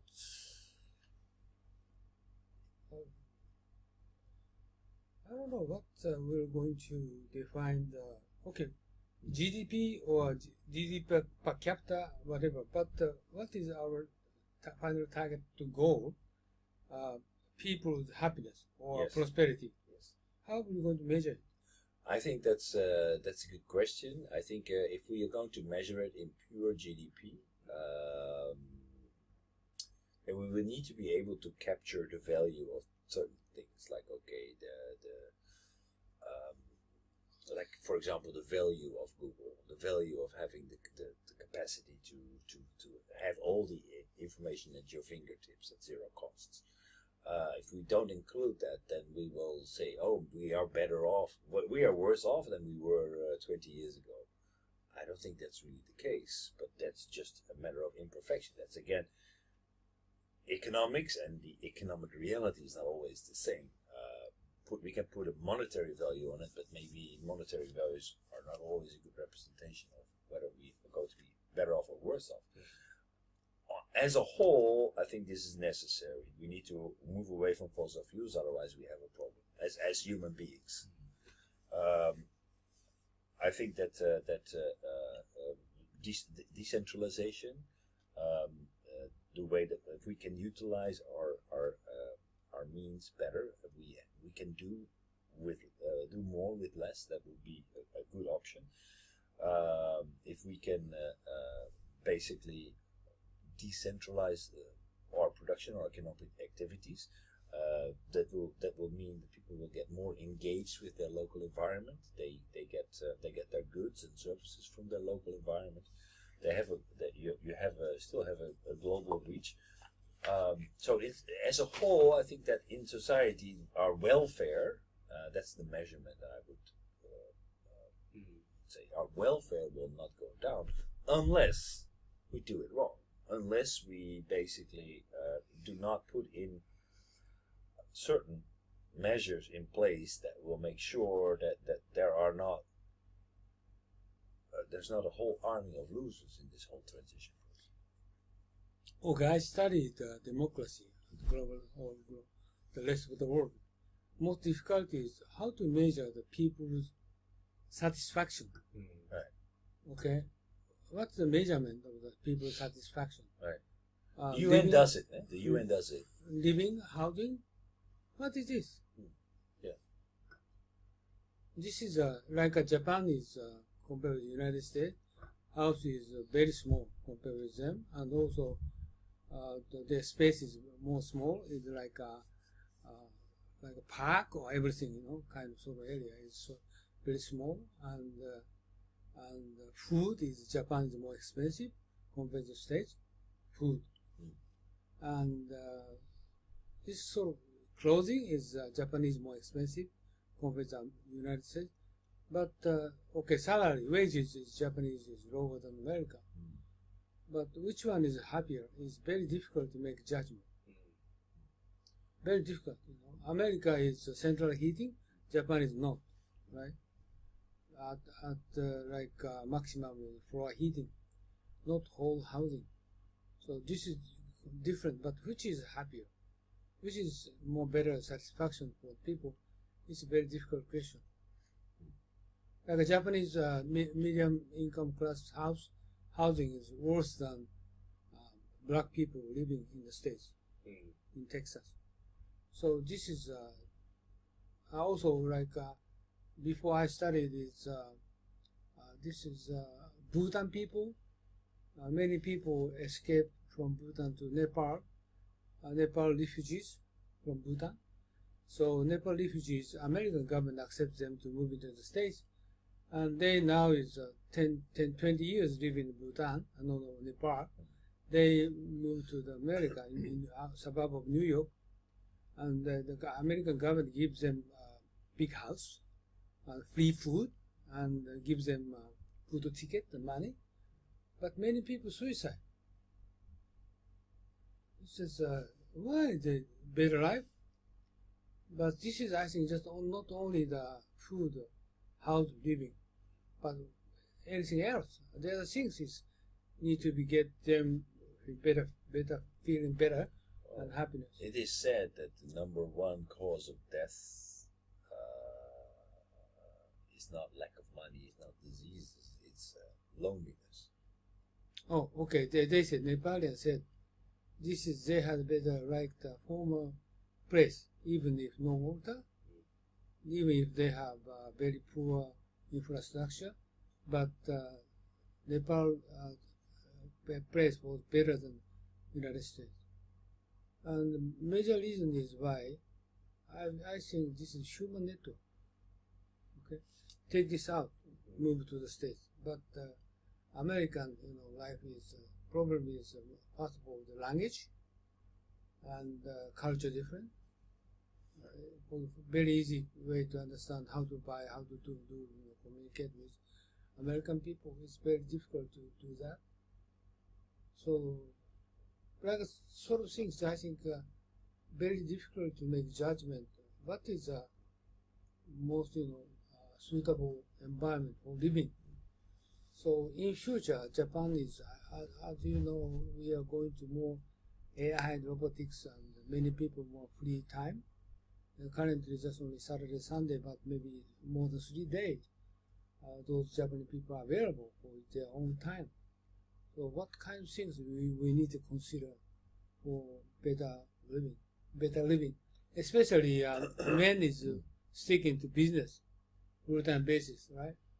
They somehow they are working hard. Looks like they feel happy, but this company will tell you don't need to work more than 3 days, or you have your own time for 4 days a week. At that time, those people were depressed. So, right? Because you're going to avail 4 days. What are you going to do for 4 days? yeah, talk tomorrow, right? Right? No, thank you. So this is I think we need to seriously consider in future. So this is okay.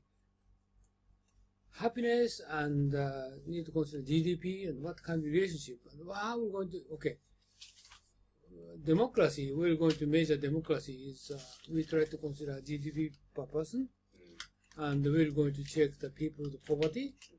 We're going to consider for what kind of lifestyle they are currently doing right now, and sort of things.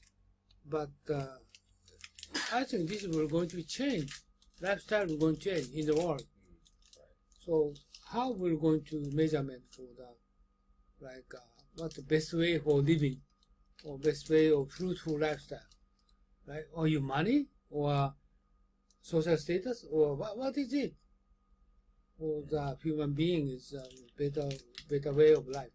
Yeah, I think it's not a matter of amount of the money. So just setting up some level of the society or living standard with the financial criteria is not big meaning. Then if we will believe without any disastrous situation, then people is meant to live together in a peaceful way and making a connection. So if so, it would be the better see there are how much negative factors, negative situation for the people to live in the normal situation. So not looking for some positive way, and not trying to find the factor how much these people in this country have finance the resources by GDP, but it doesn't mean they're living happy.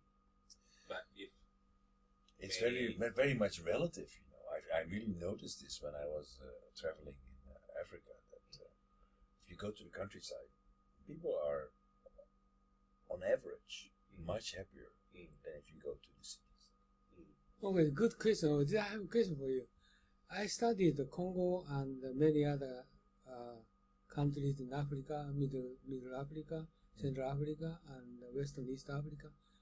Many countryside people, young women, sell to the as a prostitute. Okay, after 10 years old, and farmers are happy. Okay, and small young children is also working as prostitutes. They are happy.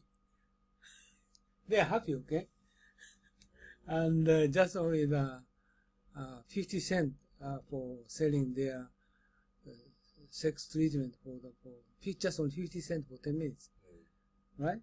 But European people, they have different throat. This is bad. Or Japanese, some ladies, women's association, terrible that doing that. But this is actually, they get into those areas, they have no doubt. Are they happy? Yeah, they're happy. Okay, well, okay. The other way, I going to say for you,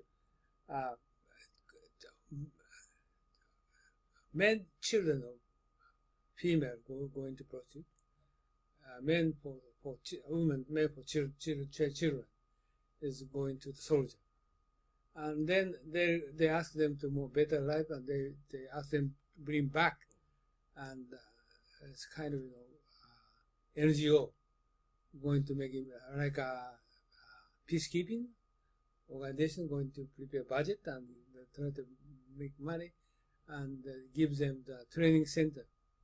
Okay, training for farming training. Farming. Okay, so a couple months training, then you can go into work as farm, and they're going to guarantee for the work. Okay, and 2 months later, they finish training, but all those people going back to original place for work because this is more easier to doing that is the farming.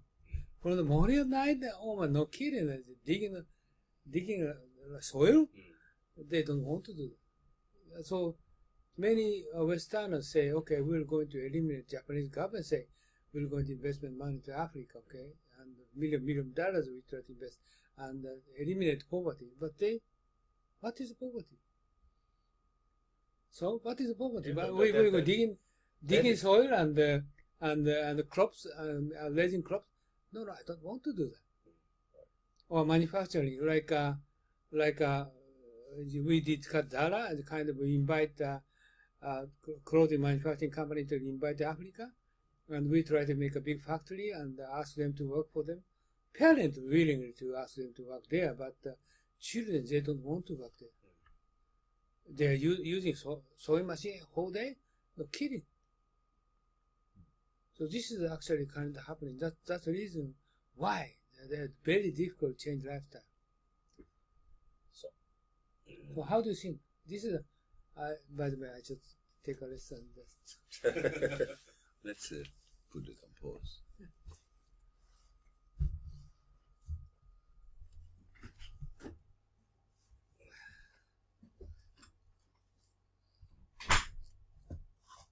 There is no pause. Unno-san has about a gazillion apps here.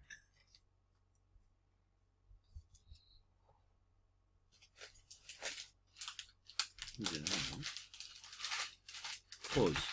Just explain for the Congo. It's rural areas. Almost all people going to parents selling their daughter to some sort of sex house, and as a prostitute they are working for there. And recently they recognize HIV is a very serious situation. So government and people they need to aware of how to reduce HIV. So by country their rate is 20 to 30% of population. Very serious situation. So now they reduce, they recognize, so they try to use condom for sex treatment. So if using condom, it's just HIV will going to be avoidable. So those people with any kind of work they are doing, they are actually happy. No worrying in future. And I read some YouTube, okay, and that some person this is explained for the person said, my wife is a former prostitute. He said, but my question is, so what? 1/3 of your country people former prostitute, you don't need to say. And just for business. And I experienced, I did training for Dalian in Shanghai.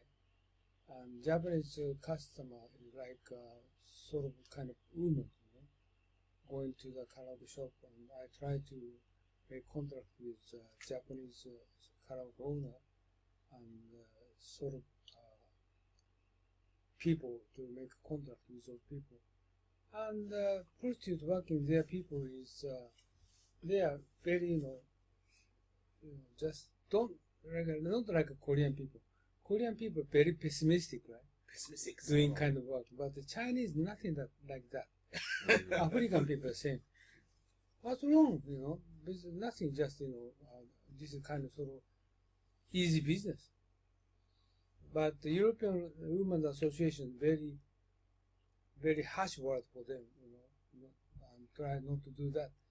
But reduce poverty. But no improvement. Nothing changed. Just I explain for you. Okay, it's okay. I just joined the seminar last month. One lady, he just devoted for more than 15 years in Myanmar, eliminate prostitute. 15 years. Okay, eliminate prostitute, and she tried to doing how to change their business to different business, and he said success. But I don't think so. It's very difficult to escape them from them poverty. What is the poverty? This is a very difficult definition. Just you said rural area, farming people in Africa very poor. Yeah, very poor, and but still they are happy. This is I think we need to consider what is the happiness. So this is I think we need to consider. I'm talking about not approved for that project. But how come their everyday life they feel happy, or our children soldiers they are happy? everybody is in the same situation. Yeah. So for many decades, they never change their lifestyle, even if what kind of United Nations make an effort and kind of NGO try to make an effort, but nothing changed. And also Japanese government tried to do million dollars. But you know how these organizations work, of course.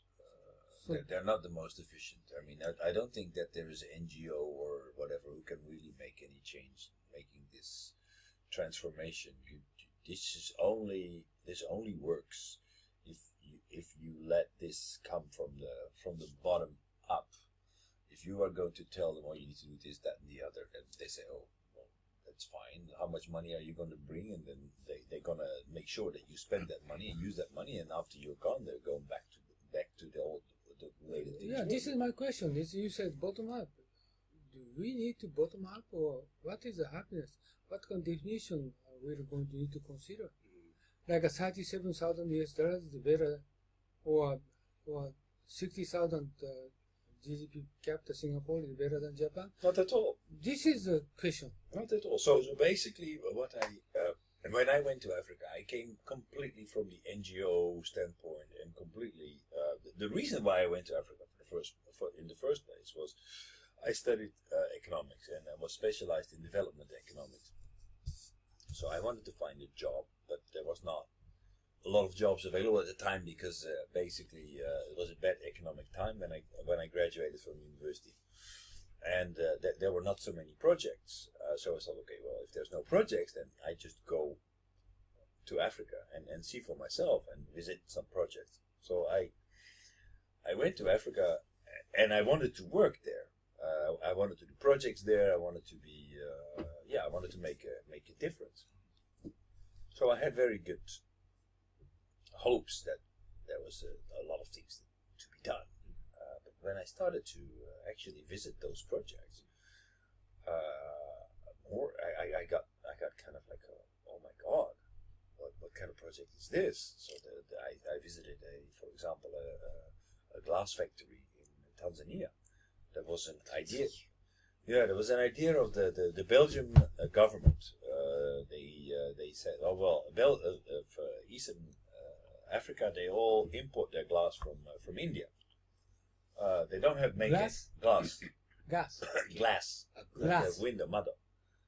So they don't make glass themselves. So they make glass in Belgium. So Belgium government promised them millions of dollars. They would put in a factory and they would put in the machinery. And then in Tanzania they had to make sure there was a good road, electricity, and running water to the factory. So I went to visit that project, and on my way up there, I thought, no way. Like, even on a bike, it was almost impossible to get there. How can you transport glass back and forth to the factory? No road. There was no road. Then I came to There's no road. I came to the factory, and there was indeed a factory building, but it was completely green. There was all kinds of things were growing out of the factory. When I looked inside, there were some machines there still. They were completely rusted, but they'd never been used because there had never been clean running water in the place. No water. No water. So what happened? So when I talked to them, to some people about the whole project, they said, well, yeah, it was a Belgian project, and basically it was money that was given to us, but we could spend that money to buy equipment and things like that, but we could only spend that money in Belgium, not anywhere else. So we had to buy our machinery in Belgium. So whatever we had to buy it at a premium price because there was no competition. Everybody knew that. Okay, we're going to supply the machinery. And even at those prices, we could never compete with the prices from the glass that we get from India. So it didn't make sense for us. Finally, they made it. Sorry? Finally, they made They it. never made glass. They never made glass. Oh. Really? It was, they never made glass. And it was like that everywhere. Every project was completely screwed up. Like, completely screwed up. There was an Italian project making a road connecting the north to the south in Mozambique. They made a beautiful road, really. It was a wonderful road. But the problem was, once the road was finished, it needed to be maintained. But there is no national government in Mozambique, so it needed to be maintained by different tribes along the road. But yet there's an enormous free rider problem, because like that's another thing that I discovered. Like, in Africa, people, they are most happy if they're not doing anything. Like, I would go out around in the morning, I would drive somewhere away from my tent, and there would be a guy sleeping under a tree, and then I would come back in the evening, and the same guy was still under the same tree sleeping. And I would sometimes I would talk. My wife. I would talk to this. I would talk to these people. I say, yes, I'm on holiday. I work for the hotel there. So okay. So all right. So yeah, I took a few days off. So they had money. So he wanted to relax, and so he if his money is gone, then he will go back to work for the hotel. And I thought, so I was shocked. So these people, are they really lazy? What's wrong? I can see that the UN projects, they don't really work. Because they bring a solution to a problem that doesn't exist. At least they don't feel it exists. But Africa, are they lazy? Yes, they are lazy. I think they're actually super lazy. But you also need to think about, okay, why do we work so hard? We work hard because we want to be prepared for the future. Right? We want to have money, so in case we get sick, we can pay for our hospital bills. If we need to be able to feed ourselves, if we lose our job, we need to be able to.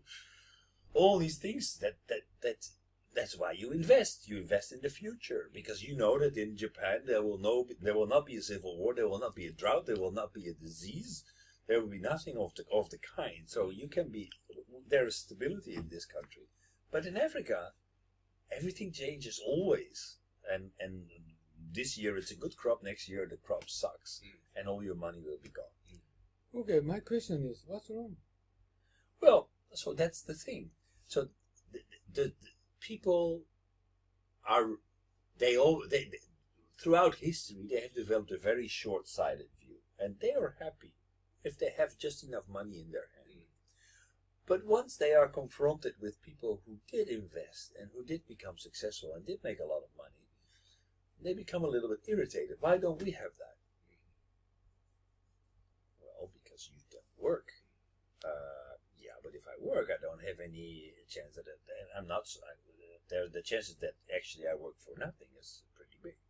Okay, so yeah, but if you don't work, you know for sure that you will never improve. Well, so that's the problem. So the thing is that what you see in Africa, there is a lot of people locally who actually, in spite of everything, got out of their village, went to the city, made a kind of success for themselves. And Africa is very much about family and tribes and things like that. So those people, they come back and they start to take care of the people around them. Example, I was in Malawi, and I was on my way, and it was really in the middle of nowhere. In an area there was not even electricity. They had nothing. And my bike, I had a puncture, but I was so stupid because I ran out of material to fix it.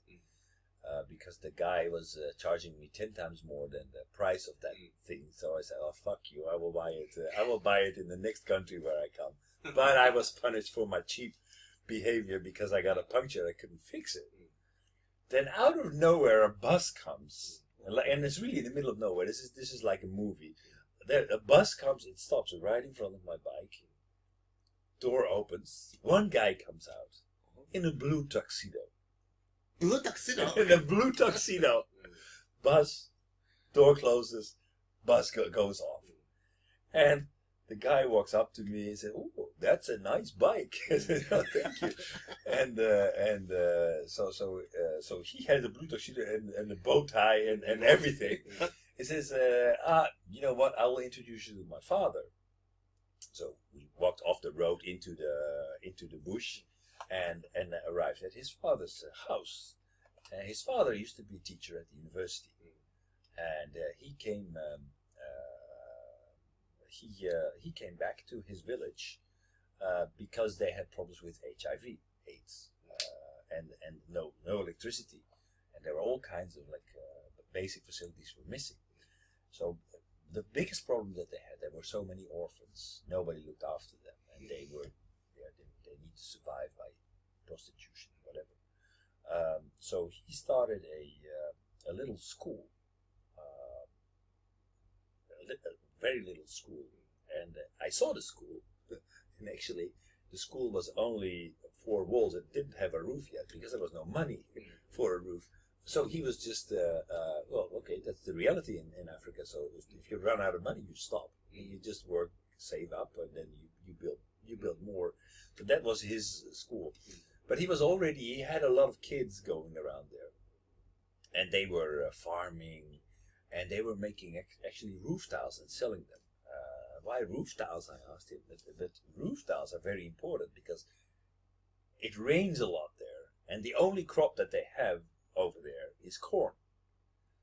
So when the corn gets wet, it starts rotting, and then you're gone, you're poor. So everybody goes through that whole cycle every time.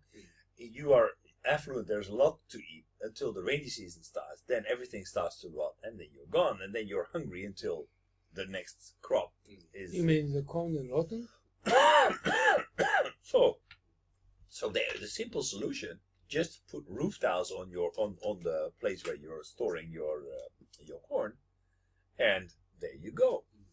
Another problem that they had is that the farmland was very poor because they have been cutting trees and burning. Speaking about energy and efficiency, burning the trees in order to make coal and selling them to the truck drivers who would bring their trucks to the capital, and who would buy the coal, and then sell it in the city. So, but that led to a lot of deforestation. So he's also started to plant trees there. So he's doing all kinds of stuff. But this guy didn't have any money. He did have nothing. But that was a kind of like a local initiative. If the UN would invest in those kind of initiatives, in those kind of people who know what the problem is there, we can never think of, oh, why don't we make roof tiles for this area in Malawi? You need to be there. You need to see what the situation is. Otherwise, we will never come up with that solution. You can think of making a glass factory, but the only reason why you would come up with a glass factory is because you want to sell glass factory material. That's the reason why you want to do it, nothing else. So I really believe that it needs to be from the ground up. Why do people prefer not to work as a farmer? And it's hard work. It is hard work. Because they like to relax. They feel like, oh, I'm not going to invest. If I have a little money in my hand, it can be through prostitution. By the way, it's not exactly like that. Most of the prostitution is not exactly like that. It's basically people who don't have money, who barter. So if you can fix my door, I can fix something else. So they don't have money. So that's a kind of like an exchanging. So I think so. Does that mean that Chinese, company doing well in Africa? They make a highway and highway road, and also they make a building, and they make lots of investment there. So they are completed everything. And some African countries... That's very impressive, by the way. Some African countries complain them because of they bring many Chinese from China. The reason is very simple, like you said. Local Africans, they don't work. So that's the reason I try to invite Chinese people, especially for the little sophisticated and complicated work. But I'm convinced that if you give Africans future, where you can say, okay, stability, a safety net, good living circumstances that they can see 10 years, 15 years down the line and say, okay, there will not be a drought, famine, war, a new ruler who will plunges into a new economic disaster. Exactly. So then people will start to invest. So this is, I think, every country, they need to much more emphasize on education, okay, for young people education. But the problem is just, I told you, the children is working as prostitute, children working as soldiers. Very difficult to give them education. Elementary, they don't go to elementary school. They don't need to. They had better get in a more relaxed way or to get money or get food. It's better for them. But still, I think that we need to give them education. What kind of environment do they have? But this is true answer. But not easy to escape from poverty. But poverty and happiness is different. Right. Absolutely. So, but many people misunderstanding. Absolutely. Right? Yeah. So, South America is the same. And Africa is the same. Still, I don't understand what is the best way to give them, how to give them happiness and satisfaction of their life. What is it? This is, I think, we need to consider for those things. I think a big solution is actually a sense of belonging to somewhere, a big sense of community. A lot of people who go from Africa from the countryside to the city. One of the things that they are confronted with, of course, is the difference between rich and poor. But another one is also that they lose their roots, their social network, and that means a lot, especially in Africa, because you can always fall back on the rich guy in town or the elderly guy. I met a guy who was 87. He had 29 women, 29 wives, I believe. He was taking care of them. His youngest wife was in her early 20s. Oh. But of course, this guy is not really. I mean, he's not really their husband in that sense. Basically, these women are poor women. He's rich, so he just lets her live inside their community. They cook, they do a little working, they do the kids do a little cattle herding, and then I stayed there a couple of days. Then when it gets dark, everybody comes back. The women have prepared a little ugali. It's nothing. It's really like it's just corn, grinded corn with water, and with a little soup of something in a kettle. So 2 kettles, one with ugali, one with soup. Then a fire is made, and they start singing. They eat. Everybody takes a little of that ugali, the corn, out of the pot, and put it in the soup, eat it, and then they start dancing. And Dancing. Dancing. No, by the way, I have a And question. completely happy. Yeah, if he has 26 or 28 wives, is he happy? I don't think Actually, so. I I don't think so. I could not really communicate with him. I came there through his son, Yeah, he just.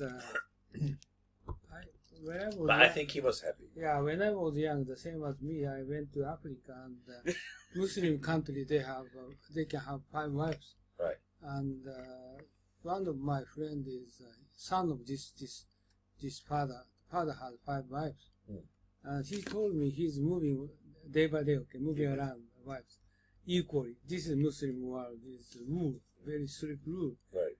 So he's moving around every day. 5 families. It's very tough. Before World War II, many Japanese rich people owned several concubines. Okay, it's very difficult to maintain those families. Even in Japan, Muslim the world, Africa same, not easy. And this Muslim world is they just go outside further. First wife, second wife, third wife, fourth wife, fifth wife. To get together walking around, okay?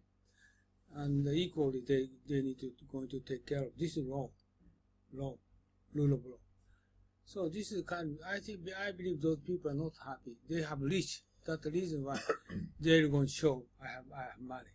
I have many wives. So also they are the only in the case of this.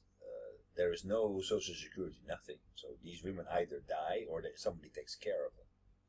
So also you said social security and also social community. You told that. Yeah. But Somalia, they have no government, but they have lots of social communities, Right. and they have 4G network everywhere, and Facebook and everything is free, right? This is because of no government, no tax. But I think their people they control their social community by themselves. But no security, so very risky walking around. Some places very dangerous area. Right. But otherwise, their way of life is very well. So, okay, going back to discussion, we're going to I'm doing the democracy. What is the best way? What is the democracy? It's not election, okay? Not parliament members, what they are doing. No, this is a level of life. How people living there is happy or not. This is a standard. But actually, current measurement is GDP per person. But this is not accurate, showing their level of life. No. So, what we're going to do, in the world, My aspect is Japanese people, we can deliver something for them. What is it? This is my big concern. What kind of things we can deliver for them? Well, I really believe that I was very impressed with the lady, what's her name, with her donut economy model. I think that's basically a very sound approach towards measuring the value of an economy. Like What was that? I forgot. that was the inside was the donut. Basically, the donut was the area where people were able to live sustainable, because everything outside was like extinction, climate change, whatever. So basically, there was the pressure that we put on our environment. Inside was basically the basic needs that need to be fulfilled for people. So we need nutrition, education, democracy, all the basic rights that people need to be happy. So you cannot ignore that. You cannot say, okay, well, the people in Africa are just as happy with the people who are not there, because the reality is also that whenever there is a malaria plague, people will die, and it's very miserable because it's so easy to avoid with a little money. So I think that there is a correlation with money. We need some basic level of money so that we can be comfortable and that we can be able to invest in ourselves and in our future, develop ourselves. Because, lying under a tree in itself, people may be happy, but it's also okay. I mean, for me, I find it difficult to believe that is really truly fulfilling only on that day. But it will make you very vulnerable for whatever. So what he said? So she said that basically we need to change our model, our way of thinking. Now it's completely focused on maximizing output, maximizing GDP, but we need to look at finding a way, creating a society that is sustainable in a way that it takes care of our basic needs, but it does not overshoot in a way that it puts too much pressure on our environment. It's actually, I think it was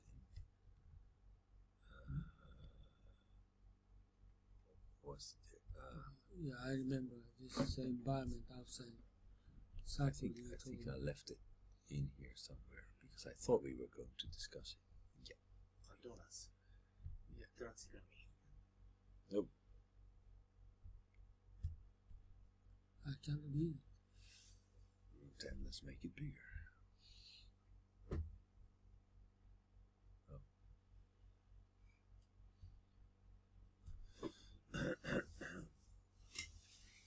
So the green space, the light green space, the safe and just space for humanity. You have if you go inside of the donut, then you have an economic shortfall. That means that there's not enough income and work for people. There's unemployment, not good education, not good health care. There is a lack of food, water, energy, networks, housing, gender inequality, social inequality, and not enough political voice, peace and justice. So if those things are not taken care of, there is a shortfall in the economy. But if we are going to maximize, for example, the production of food, the production of all kinds of other goods, without looking at the other side of the donut, the outside of the donut, then we run the risk of overshooting, which will result in climate change, ozone layer depletion. It means uncontrollable. So we put pressure through our economic activities. We put pressure on our environment, but we need our environment to sustain ourselves. But because the economy doesn't take the environment into the equation, we actually have put a lot of pressure on the environment. So what she is suggesting is that we change a different kind of economic model, the donut model, to judge how far we are. I mean, you can fill that out and say, okay, how is an economy doing? And that's basically looking at the state of affairs at the moment. And the red parts are basically either a shortfall on certain things or on an overshooting on other things. Like you see, for example, in terms of overshooting, we see there is a climate change is a big problem. Biodiversity loss is a big problem. Nitrogen and phosphorus loading is a big problem. On the other side, the inside of the donut, we see that social equity is a problem. Political voices is a big problem. We see the lack of food is actually becoming less of a problem. So this is a way to actually visualize, okay, how are we doing as a whole, not just looking at a single number, but saying, okay, how well do we manage to actually get a better understanding of the entire picture? So outside donut, what this mean? That's the ecological ceiling. Outside of the Ecological ceiling means ecological ceiling. That's they right. can't handle by themselves. Ecological ceiling means that we have gone too far. That by managing the economy the way that we are doing, we are actually putting we are actually at risk, or we're actually in real time climate change. That we are losing biodiversity. Species are going extinct. She's talking about climate change, like ocean. What's it? Ocean. Ozone layer depletion. Ozone. Yeah. Yeah. Or ocean acidification. Acidification, Yeah. or air pollution. Yeah. But those they cannot manage. Well, we can manage, but we need to make sure that we put that into the equation. That, well, how are we doing in our economy if we are actually making a lot of money, but at the same time we're completely destroying our oceans? Then it will come back to us, because we are actually endangering our own future. If we're only focusing on the money, if we're only looking at the production function, we're only looking at GDP, then these things will not be put into our evaluation of the economy. So how So we about need a how about bigger- the inside circle? Inside the circle, those are the social foundation. We can look at only at the environment. That means, okay, let's all just grow our own vegetables and be happy. But that's of course not enough. We also need to make sure that people have certain welfare. That means education, food, shelter, energy, things like that, in order to meet in our basic needs. But it also means equal rights for women, for example. Political voice for everyone in the country, gender equality, housing, you name it. So that's the social part. So how is our society managed? How is our income distribution? Is there enough for everybody? Is it equally distributed? Are our kids being well educated? Do we have good health care? How does our society work? And how much pressure do we put on our ecology at the outside? So the inside looks at the society, and the outside looks at our environment, basically. How do you like this? I like this. I think that we are trusting. There is a benefit. There is a absolute benefit of measuring GDP, because it gives a good idea of how the economy is doing. But we need to understand the definition of economy is completely incomplete. And that means that we need to understand that only focusing on GDP, but what we have been doing in many cases on profit maximization, and believing that the invisible hand would make everything go away and make things better. That is not true, because we see all these red parts here. By focusing only on GDP, created a lot of problems in our society. Our economic models are insufficient. So I think this is actually a better approach. What is the goal? It's just not CSR, more related to investment. Corporate social responsibility? That is CSR. Hmm. So the concept is beyond the concept of CSR. More related to the business flow. The money will be circulated more with the concept of CSR. The CSR alone cannot generate the money. It's like the investment. Well, if you, for example, why do companies buy into a CSR model? Because they want PR, right? They want good publicity. They want people to invest in these companies. It's just emotion. It's emotion. Pretending. You need to brand it, just like what we were talking before. If you want to people to do the right thing, they need to be able to show it to the world. Otherwise, it doesn't give you anything. So corporate social responsibility is a way to actually allow companies to brand themselves, and they need to take certain steps. So the steps. There is a program for it in order to do that. My friend from university is the current director of a corporate social responsibility program. This is a government-sponsored team. Is it similar to this? It actually, I think it's similar to this to some extent. Yeah. But I tell you, Japanese CSR, many companies failed actually. Right? As you know, like Toshiba, and how come they did for CSR? Too much, you know. How? Okay, too much superficial. Superficial. Yeah. Well, I mean, basically we're here, and CSR is around for already 10 years, maybe longer actually. Maybe even I'm here already for 10 years, so probably 20 years. We have CSR in the Netherlands, and I don't. By the way, what is coming from this chart? Actually, what is the result from this? Well, basically, what this chart aims to do is aims to show that how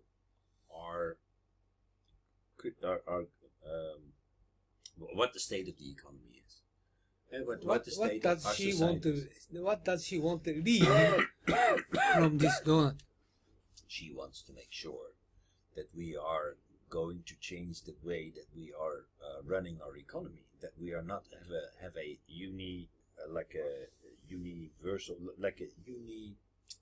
single point of interest, GDP maximization.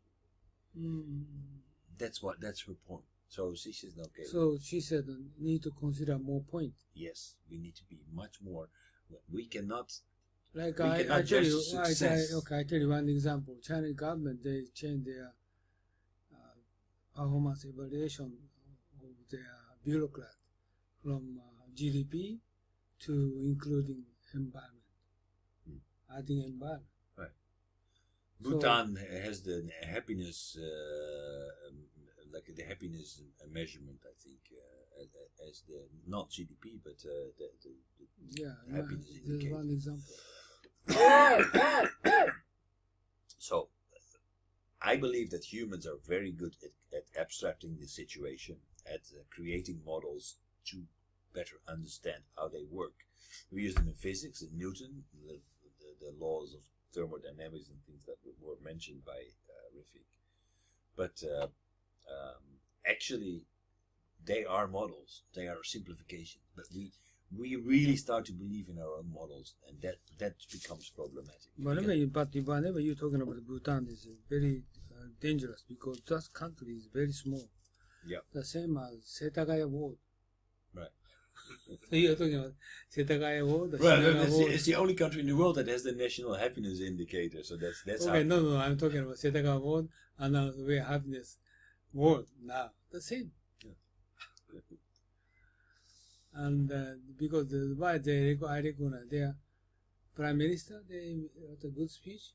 I saw this. Oh, this look like talking about kind of Japanese some city of mayor level, right. Not high. So they are talking about that like that.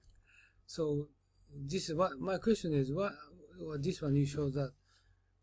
Okay, we every time we don't talking about just only the GDP one figure. Right. But also we need to consider many aspects. Right. China is one aspect. They also consider GDP plus environment measurement, performance measurement for evaluate for their officers.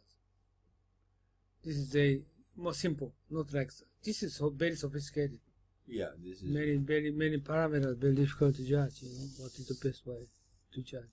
Right, but doable because we have all these we have all these measurements.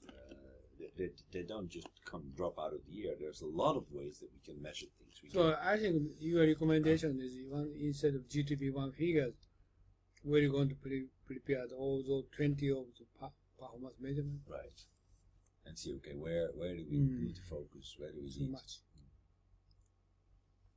Yeah, but these are all serious problems. I mean, if they turn red, then it's a serious problem. Well, If there's not enough I housing. tell you, this is woman like, woman is like this.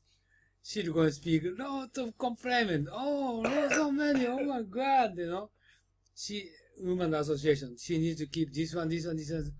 Who's going to maintain this kind of performance measurement? It's impossible. This woman prepare. Yeah. Men never make this. More simplified.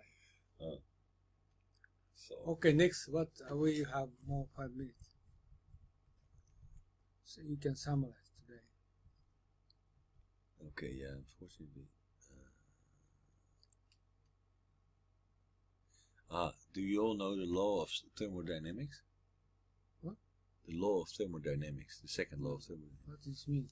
He was talking about that. Thermodynamics. What is this? Well, this is about the heat loss for production. Heat loss. And Oh, when you produce. heat loss is the heat performance. Basically, in every step in the production process, you lose heat. You put not all the energy that you put into your product is actually ends up in your product. There's a lot of heat loss in the process. So that's the second law of thermodynamics. So very simply put, every step of the production process we lose energy. We increase production, we lose energy through energy inefficiency.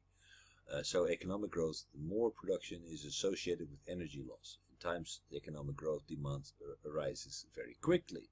Oil is a finite energy resource. Our technology platform depends on it. So we need to change the platform.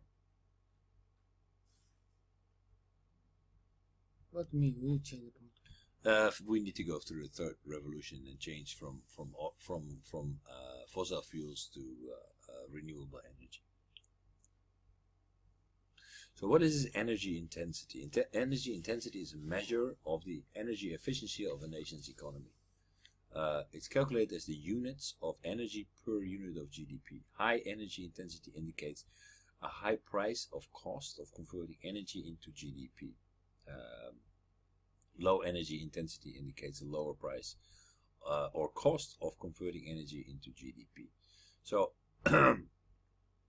in this case, we see here that the GDP per unit of energy used. So how much energy, if you use 1 unit of energy, and we are using the energy unit, oil equivalent. This is, I think it's called BTU, the British Thermal Unit. That's basically, so we add together different energy sources, gas, coal, oil. So higher number is good or bad? Higher number is good. Higher number is good. But it's not a complete measure because it doesn't say that high is good, because basically it means that if you use 1 unit of energy, you are able to produce $12 of Why China GDP. is worse? Because they are using coal? They're using a Coal? lot. They are very energy inefficient. Coal? Yeah. Energy? Yeah. So they need to use a lot of energy, but at the same time, also their GDP is lower. So it's not really fair. We're comparing apples with oranges. Therefore, this is a better graph. This is not easy to read, but you see here energy inefficient, moderately energy efficient, and highly energy efficient. What is the right hand side? It's Bangladesh? Bangladesh. Why Bangladesh is energy? So we see actually, if we look at the GDP per million BTU, the thing is they don't use energy in Bangladesh. They probably can't afford it. BTU. Yeah, that's the British thermal unit. British thermal unit. That's a way to measure this, a unit of energy, and actually it's the amount of energy used.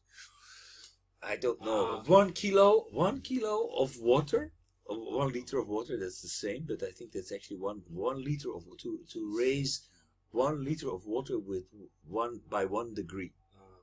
So they don't use energy.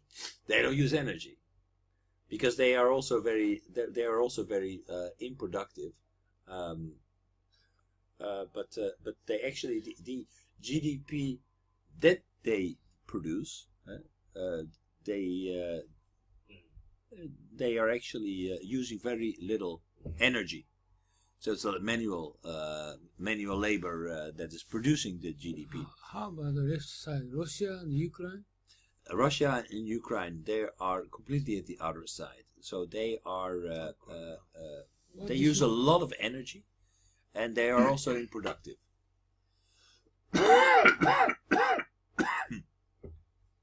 So that means that basically Russia and Ukraine, they have a higher GDP, but they use a lot of energy in the process. How about US? High production. US is they are also energy inefficient. They use a lot of energy, but they are very productive. What do you mean productive? Productive means that they actually have a very high output, a GDP per head. So, better device, better labor. So basically what we see here, if we look at the energy consumption, we see that these countries they consume a lot of energy. But if we look at the actual the GDP per head, then we see that there's a different group. Here we have the Taiwan and Spain, Greece, South Korea. They are moderately productive. The GDP per capita is somewhere in the middle, but they also use quite a lot of energy. Then we have the group here, the Europeans. They also use a lot of energy. They are a little bit more productive, so they manage to create more output per energy unit. And then we have Canada and the US. US uses a lot of energy, just basically the same as these European countries. But they are actually highly productive. I never heard about the GDP per capita.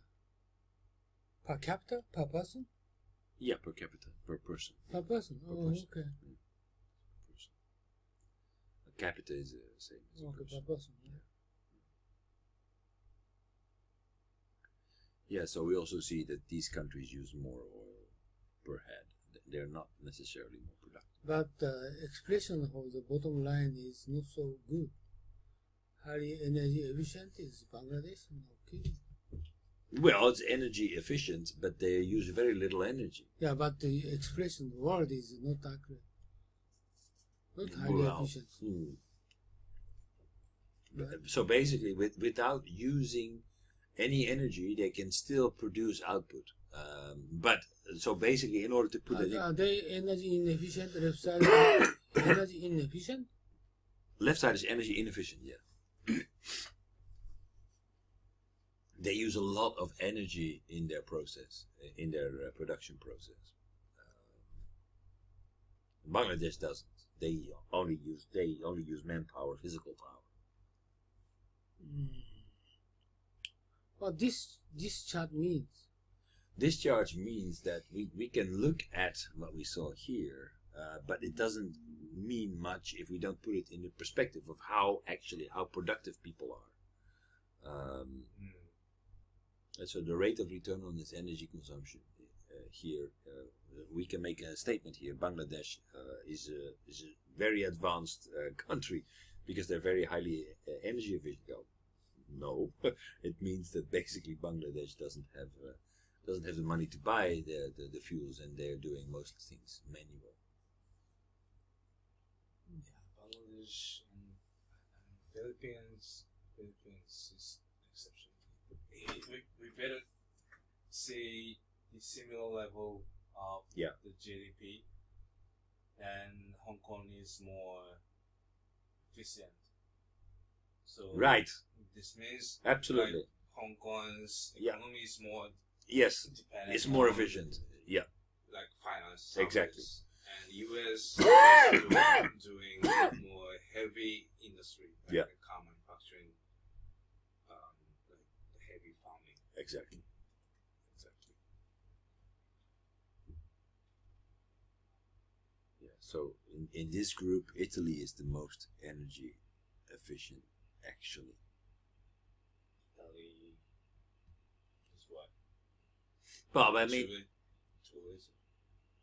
yeah, and Italy actually they also do relatively a lot of farming, and they also don't need a lot of energy to warm their houses because the temperatures there are brands. are The fashion relatively fashion brands. So fashion brands is generating. They don't produce anything but Ferraris and Fiats. Yeah. Yeah. And same one, Switzerland. Switzerland, yeah, basically Switzerland doesn't do anything. They just keep their mouths shut. Mm.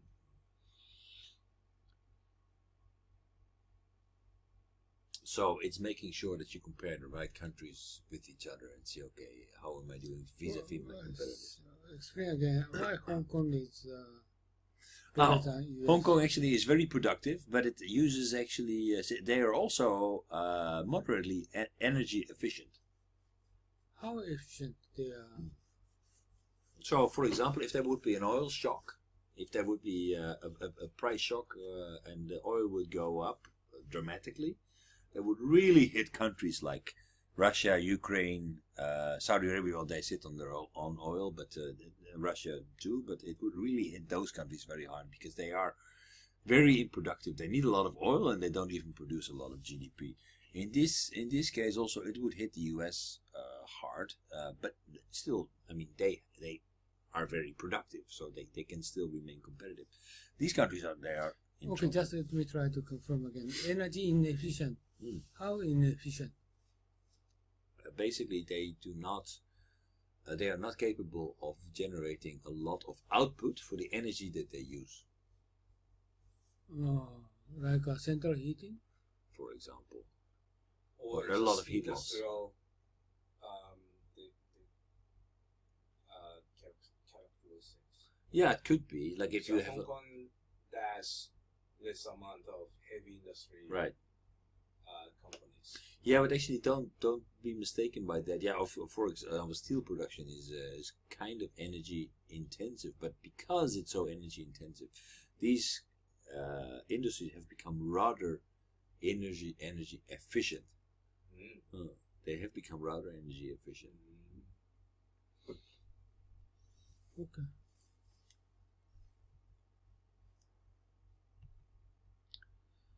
Okay, so maybe we should keep this one for next week and start there. The German energy. That is Dutch. German is a language. So the Energiewende. yeah. The Energiewende. These are the German targets. Yeah. This is what Germany is doing. And I think this is very interesting because I want to know what Japan is doing.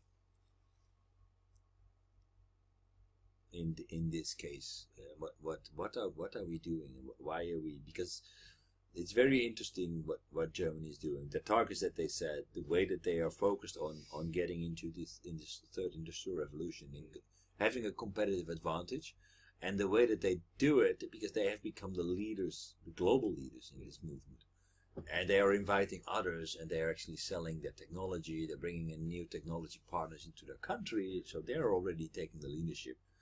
And I'm afraid that, and not because of Mr. Rifkin, by the way, because this movement already started in the 1980s with the Green Party became a serious political factor. But because he really makes it sound as if he's the inventor of all this, but that's not exactly true. He captures it quite eloquently.